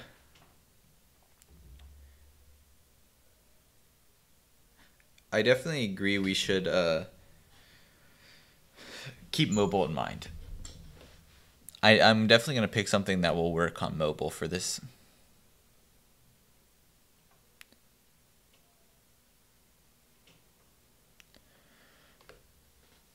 Yeah, he's not talking about ally accessibility, I don't think. He's just talking about make it so it's like a good experience also on the phone, which I think is a good idea as well.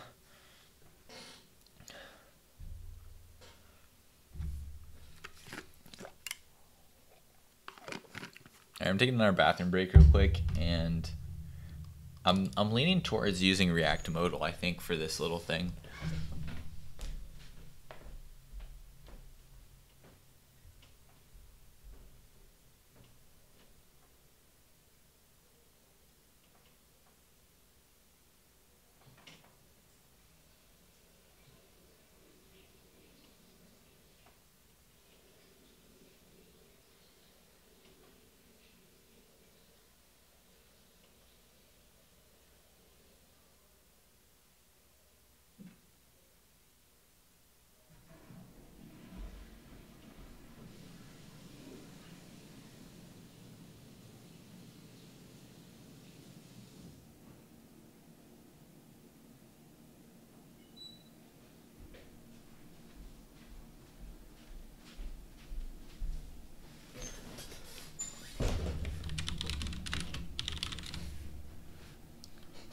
And I think React modal works just like straight out of the box with mobile.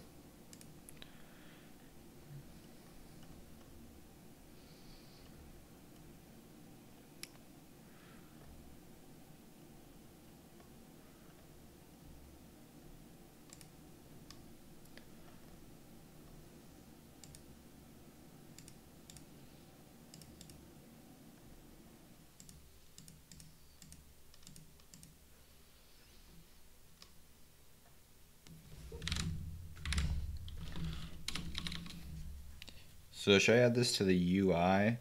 Should I add this to... Yep, this should go in the UI.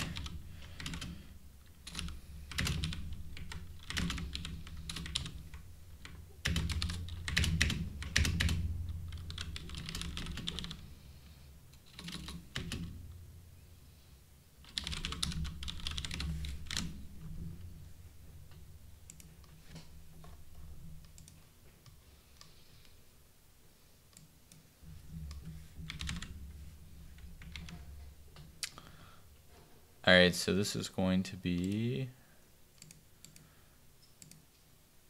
UI.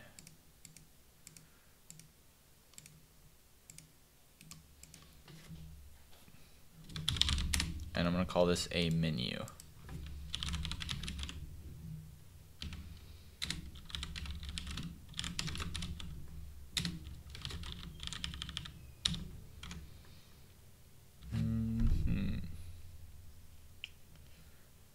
I think we're going to take options.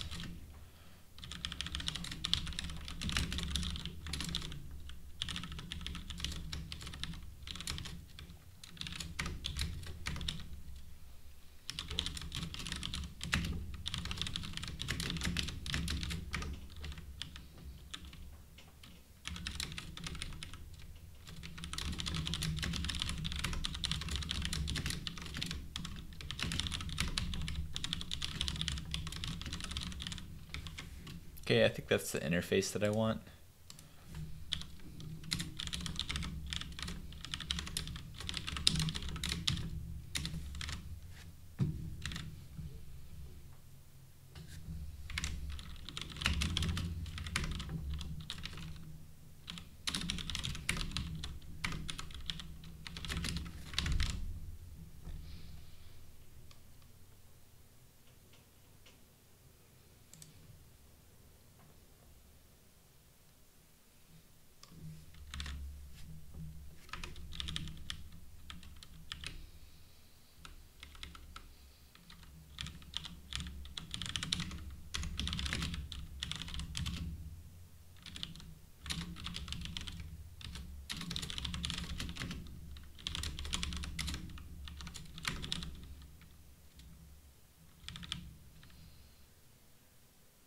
Actually, do I want to make this a controlled element?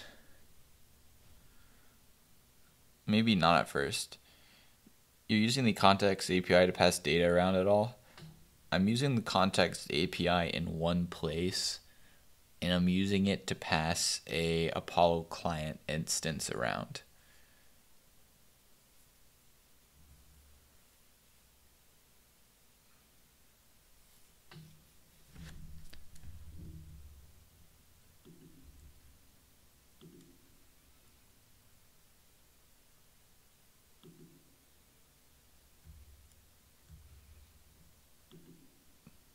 That's a pretty cool pull application, actually.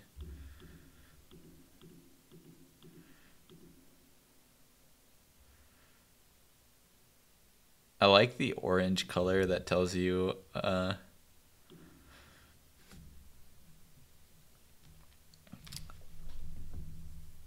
much is each item. Most underrated React tool. I mean, so far we just haven't had a need for it. What's the story for TypeScript and React hooks? Works out of the box. You just need to import @types/react now, and which you would have to do anyway, and now it works. TypeScript is confusing. Maybe at first, but it's definitely worth learning. Alright, so we're gonna have to do that.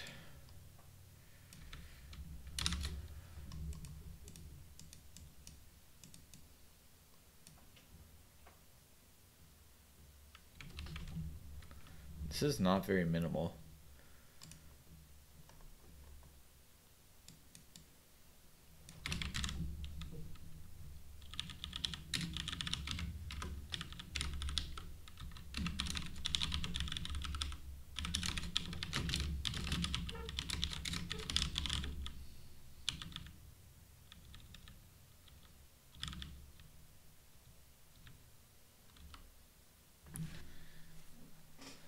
Actually, you know what? I'm gonna have to pass in a value, or I'm gonna pass in open, which is a boolean.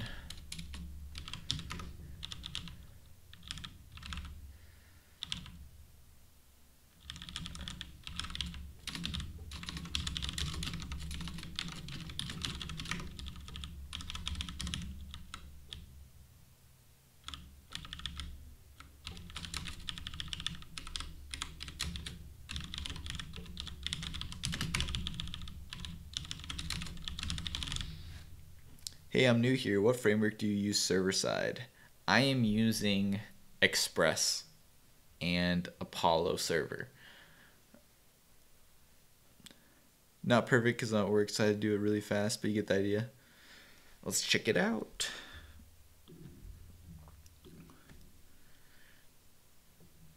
Let me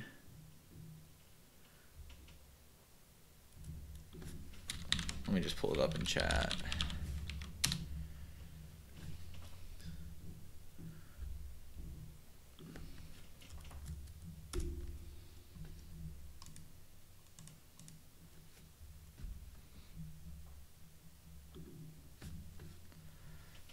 Look at all these little hands.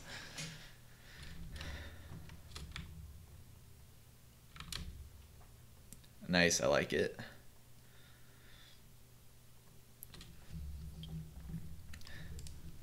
All right, we're gonna jam this. After we finish our little log out, we're gonna add this. You're back on Apollo server. What happened to GraphQL Yoga? Yep, Tobias, I am using Apollo server 2 right now. Basically, Apollo server 2 became all the GraphQL Yoga is, and then they had like a wee bit more.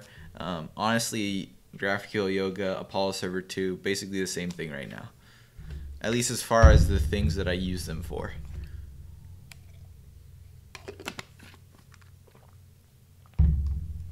It's very easy to switch your project from either of them as well.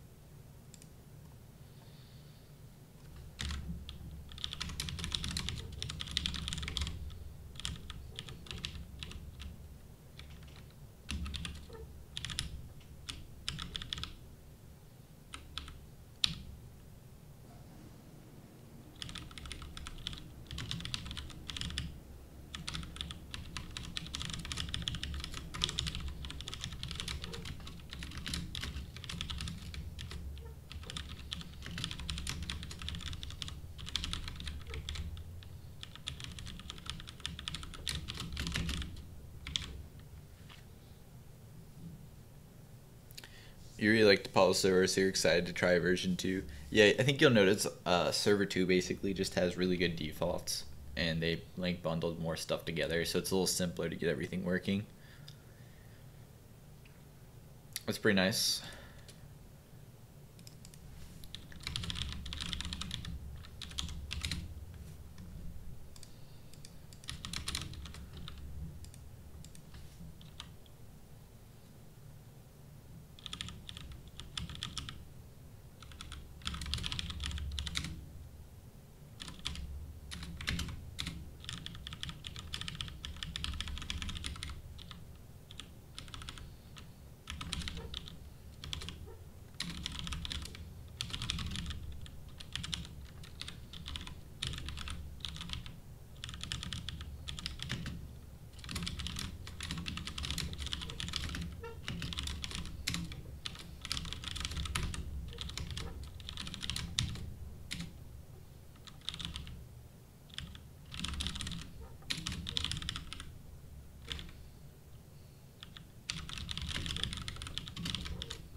I'm not sure actually how I can get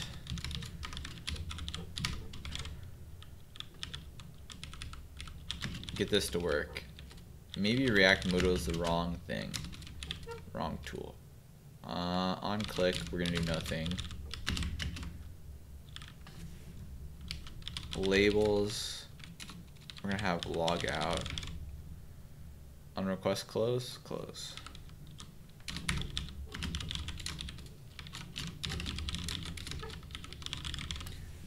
I'm not sure how I want to get the menu to be like right underneath the button.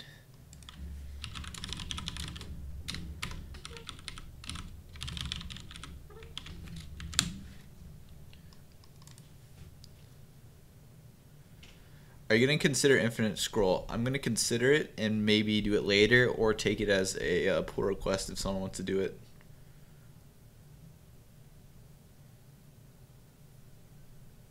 as far as it goes, is hooks better than traditional class structure?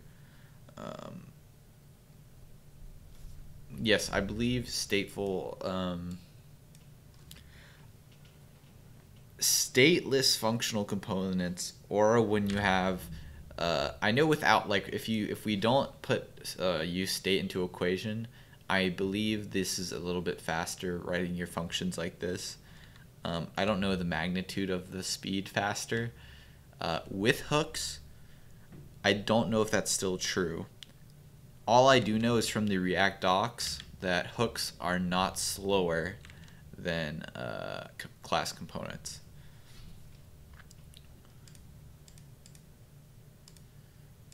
All right, we messed something up.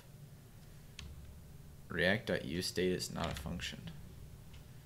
Am I not using React 16.7? I sure am.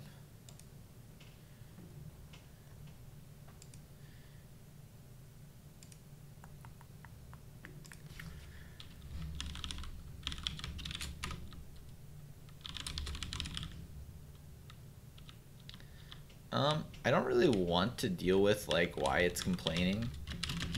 So I'm just going to convert this to a component real quick. Can use my handy dandy. Dang. I was going to use my handy dandy glean. Yeah, there we go.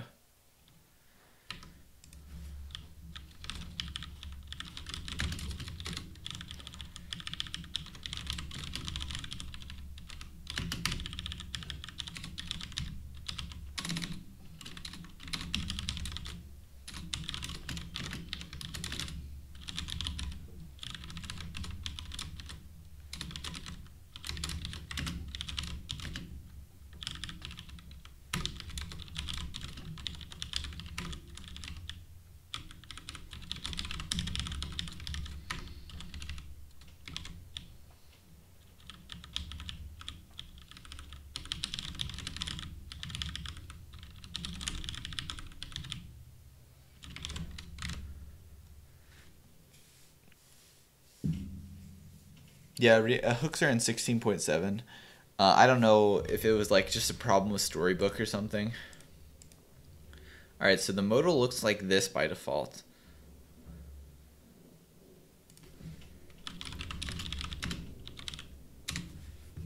We want it more of like a pop-up. And maybe this is... I'm just using React modal in the wrong way.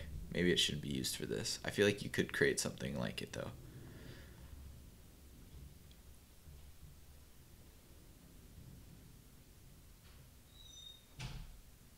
Official 16.7 does not include hooks.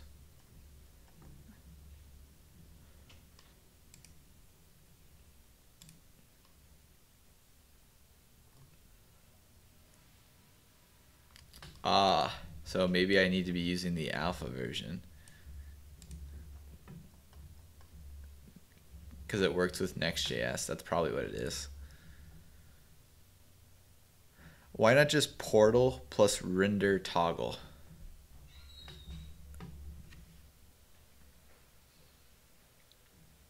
How would I do that? React modal, I believe, does the portal stuff for it. What do you mean by yeah, what do you mean how would I do that basically? I don't know how I would do something like that. Cuz I want it to be positioned kind of like next to this. Okay, basically the part that I'm unsure about, I guess, is how I want to do it so it's positioned next to it.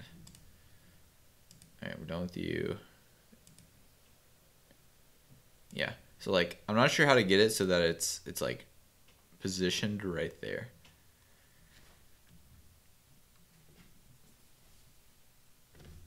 Well, you don't need the portal if it's in the same component tree. Yeah, I don't think this particular one needs to be portaled. React modal portals by default, I think. Absolute position it.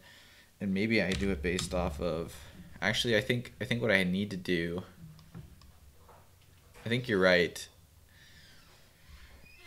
I think I need to make it a container. What is the purpose of this modal? The purpose of this modal is I want this. I want to make this little modal.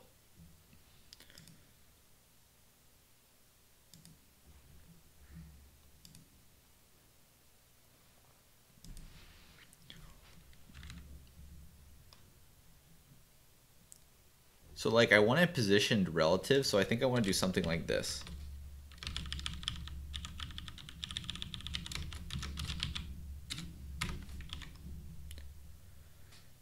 Hey, Ducky. We're currently working on a modal pop-up logout thingy-mabobber.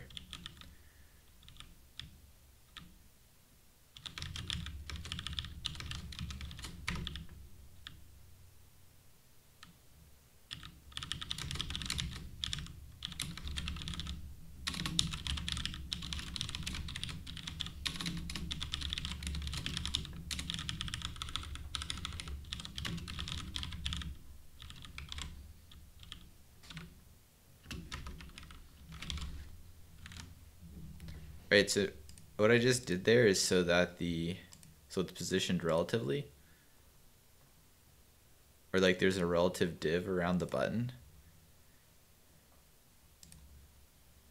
So now I'm thinking I can make that modal relative to this.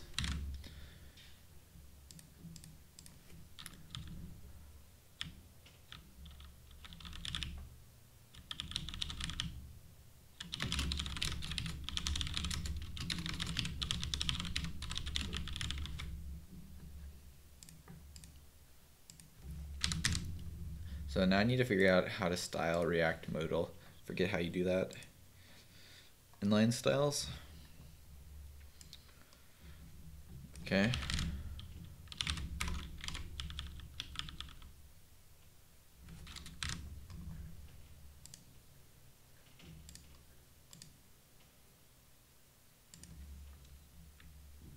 Is this a client project or side project? Just curious. This is a side project.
I also do, so I need to make React modal not do this background color. I want it to be transparent.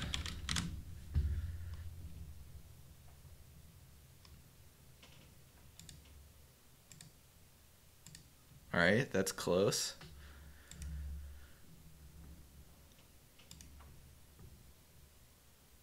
Hey, the NCOS, ThemeCOS. What's up?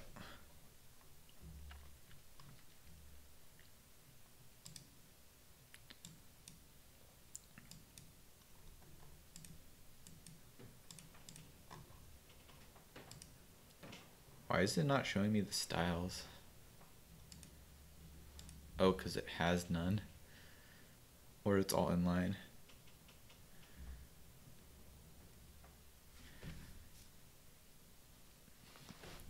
I'm working on right now creating a similar component to how GitHub has when I click on this. I have this little menu and then I can sign out.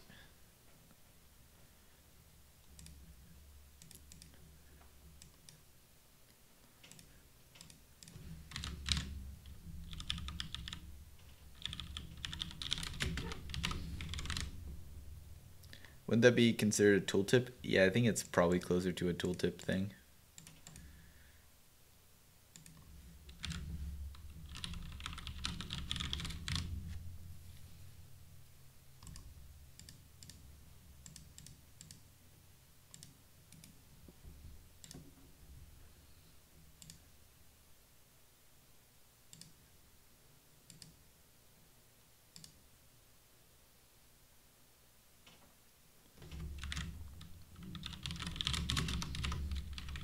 I think it has margin that's giving it space here, maybe.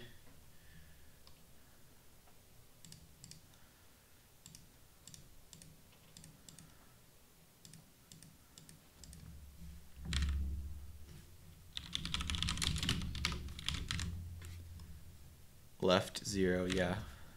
That too we need.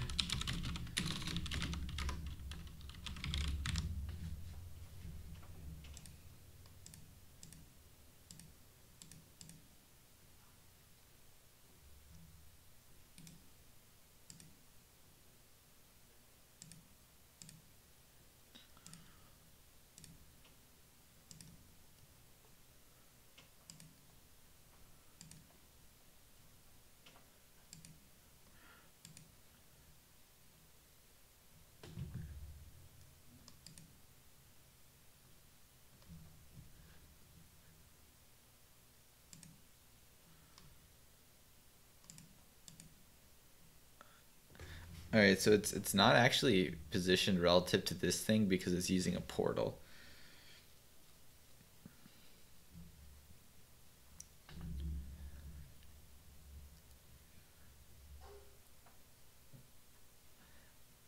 Like, this is messy, but the answer might be to get the pixel values of the button and then compute it by that.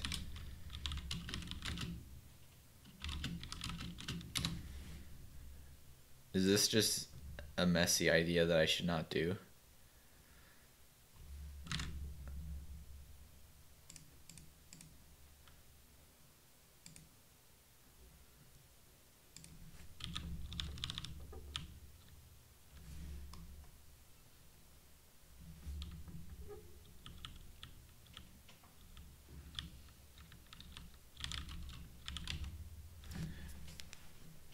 All right, I think at this point I do just want to use a tooltip library instead of using React modal, because we're basically gonna like hack together our own way to like get it close, and I don't think it's worth. I think we should just use someone who's already has an algorithm to get it close to where we want it anyway.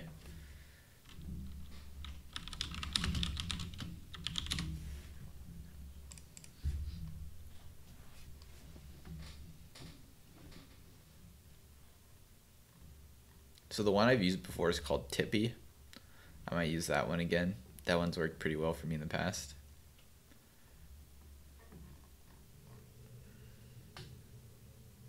It's like a decently maintained one. At least it's been committed to recently.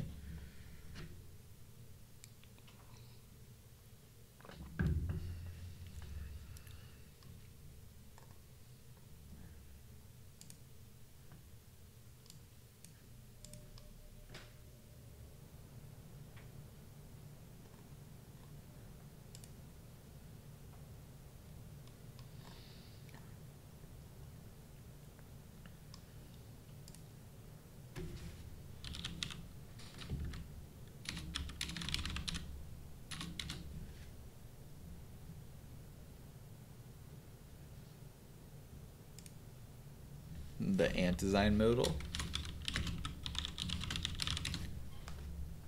So the one bad robot, here's what we're going for. This. Let's see what this looks like.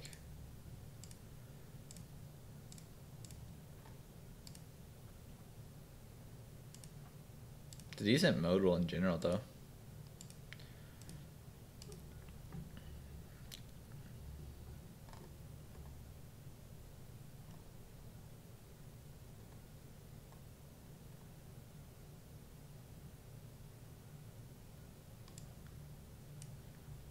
Have I used this version before?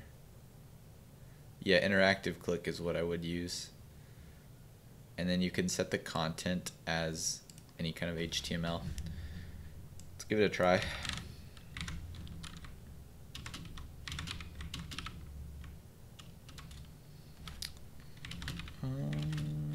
This package.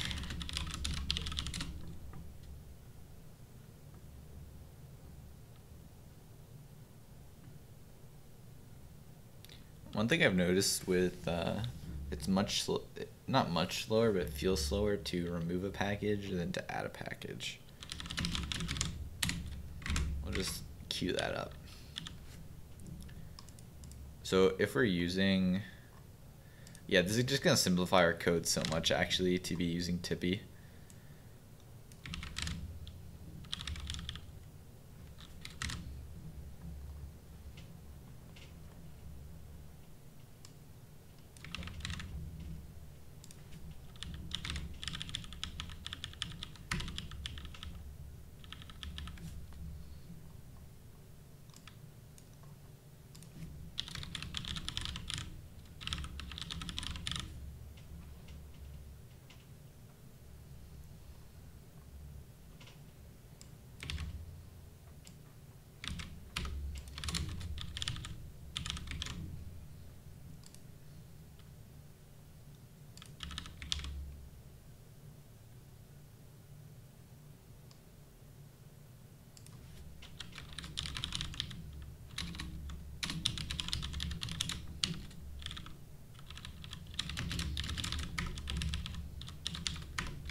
Four days till Christmas, you need to buy stuff. Someone procrastinated. Oh, it looks like the drop-in menu from Inner Components Antdesign has one. Sweet. If this doesn't work out, I'll check that out.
Right. I mean, this is understandable for Storybook to crash here. We removed and added a package, I guess.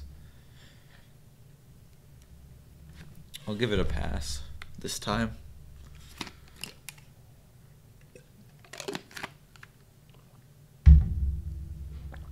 Yeah. You went in the UI package?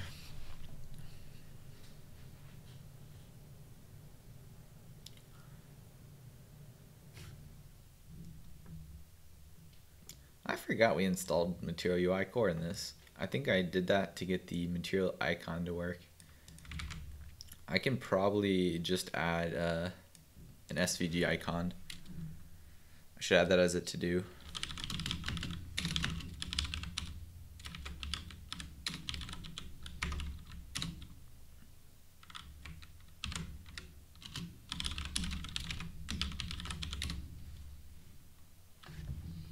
Yeah, so far we haven't added too many packages to our UI one. And these are pretty cuttable. Can save that as a to-do.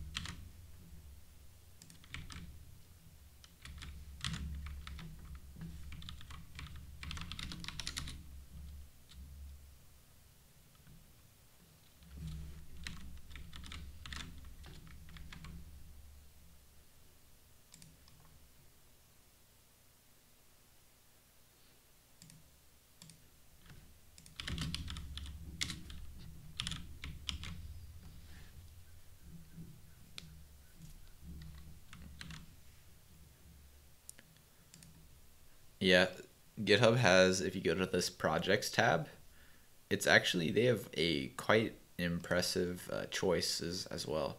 Like it's not just like a simple Kanban. They have these different templates. Like you can get things that are automated based on issues and stuff. It's can get pretty complex. I'm just using the basic Kanban right now though.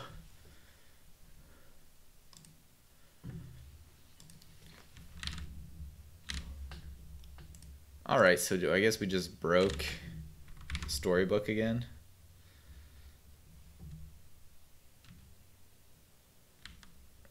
Still loading stuff.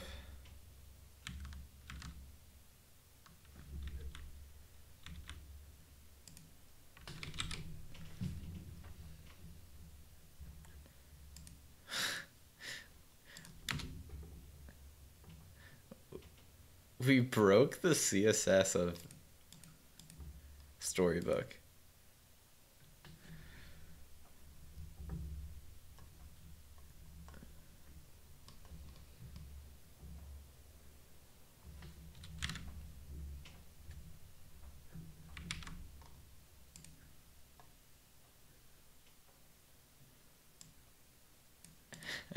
I think I just downloaded a bad version of React.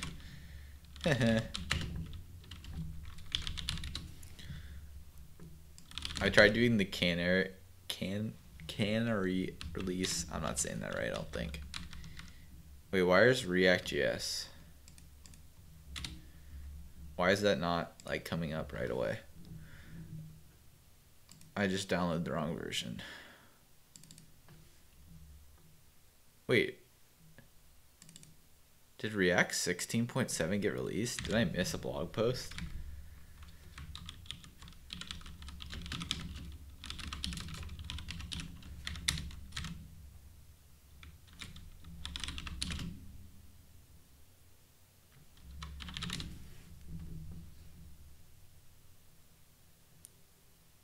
Oh my gosh. Okay, yeah, this was 16 hours ago. Okay, I haven't seen this blog post.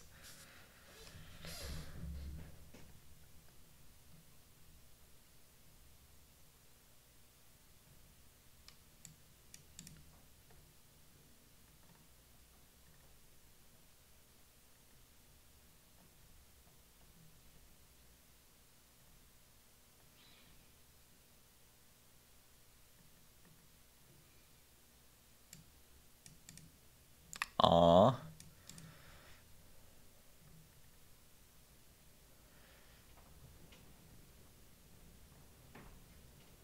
Oh, interesting. So this was just like a super small release where it was just some bug fixes. That's interesting.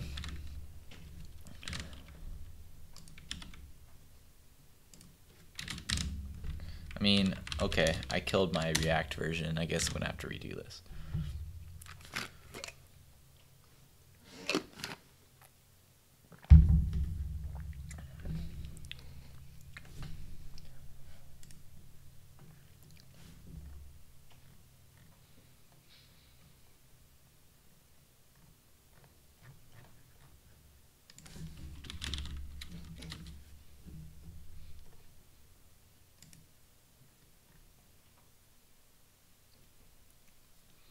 Dang, this is exactly what we want, actually.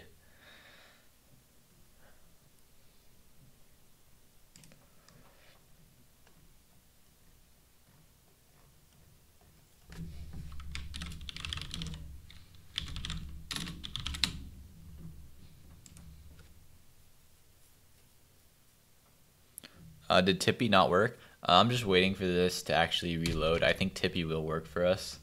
I'm just looking at the ant design as it loads. I just like broke Storybook a couple times.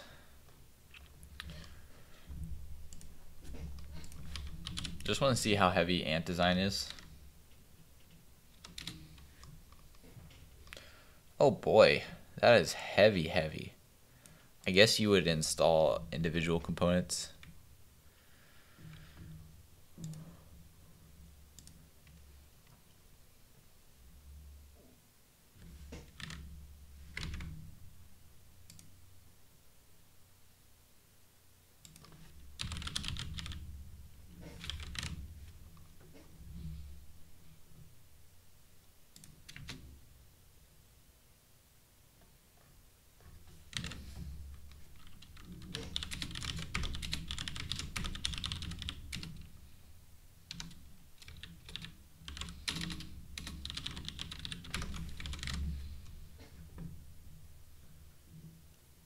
I remind you of the guy from the movie Whiplash.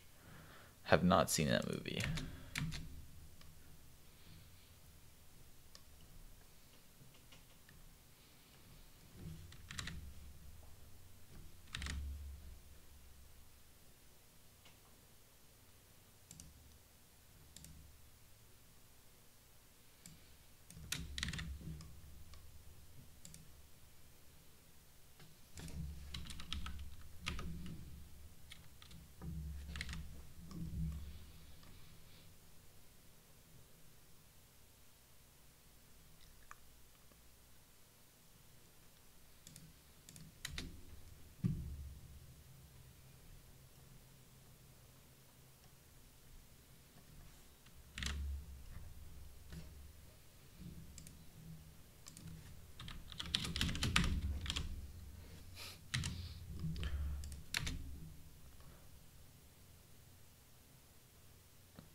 It was funny it wasn't airing out, but it was airing out.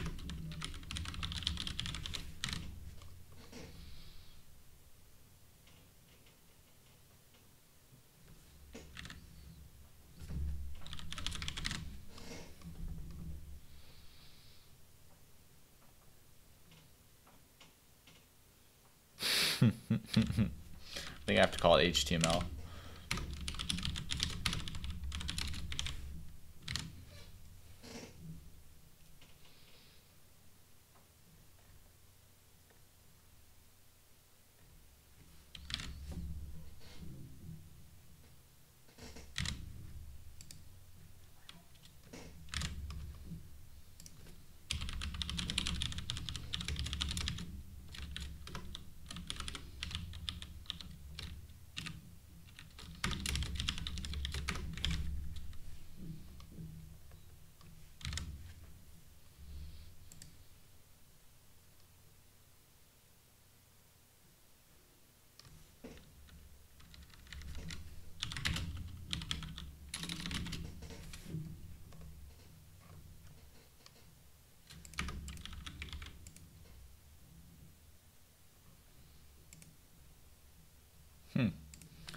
Doesn't have a call signature.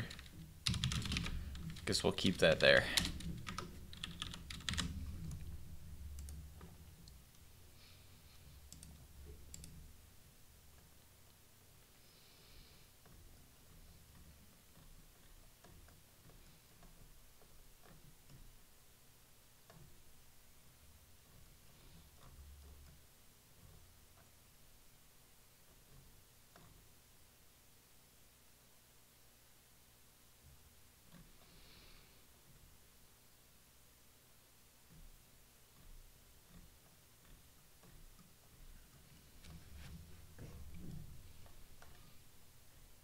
None of these options looks like what we want. I think I need to do the tippy.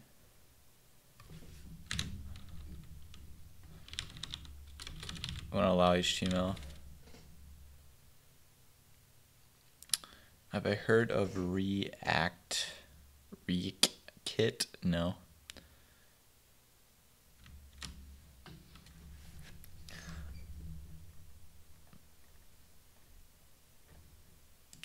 I'm actually real tempted not even to deal with this and just install this single antizyme one, because I like the look of this one, because it's exactly what we want. Only thing that's stopping me is I'm not sure if I can install just a single antizyme component. I think what I'm going to do is I'm going to take a lunch break because I'm getting hungry, and then I'll decide what I'm going to do with this. I'm leaning towards trying to figure out if I can get this antizyme one to work,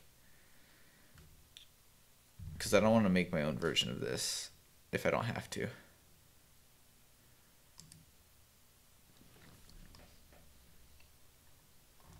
Alright, yeah, so I think I'm going to end the stream here, take a lunch break, and then I'll be back in a little bit.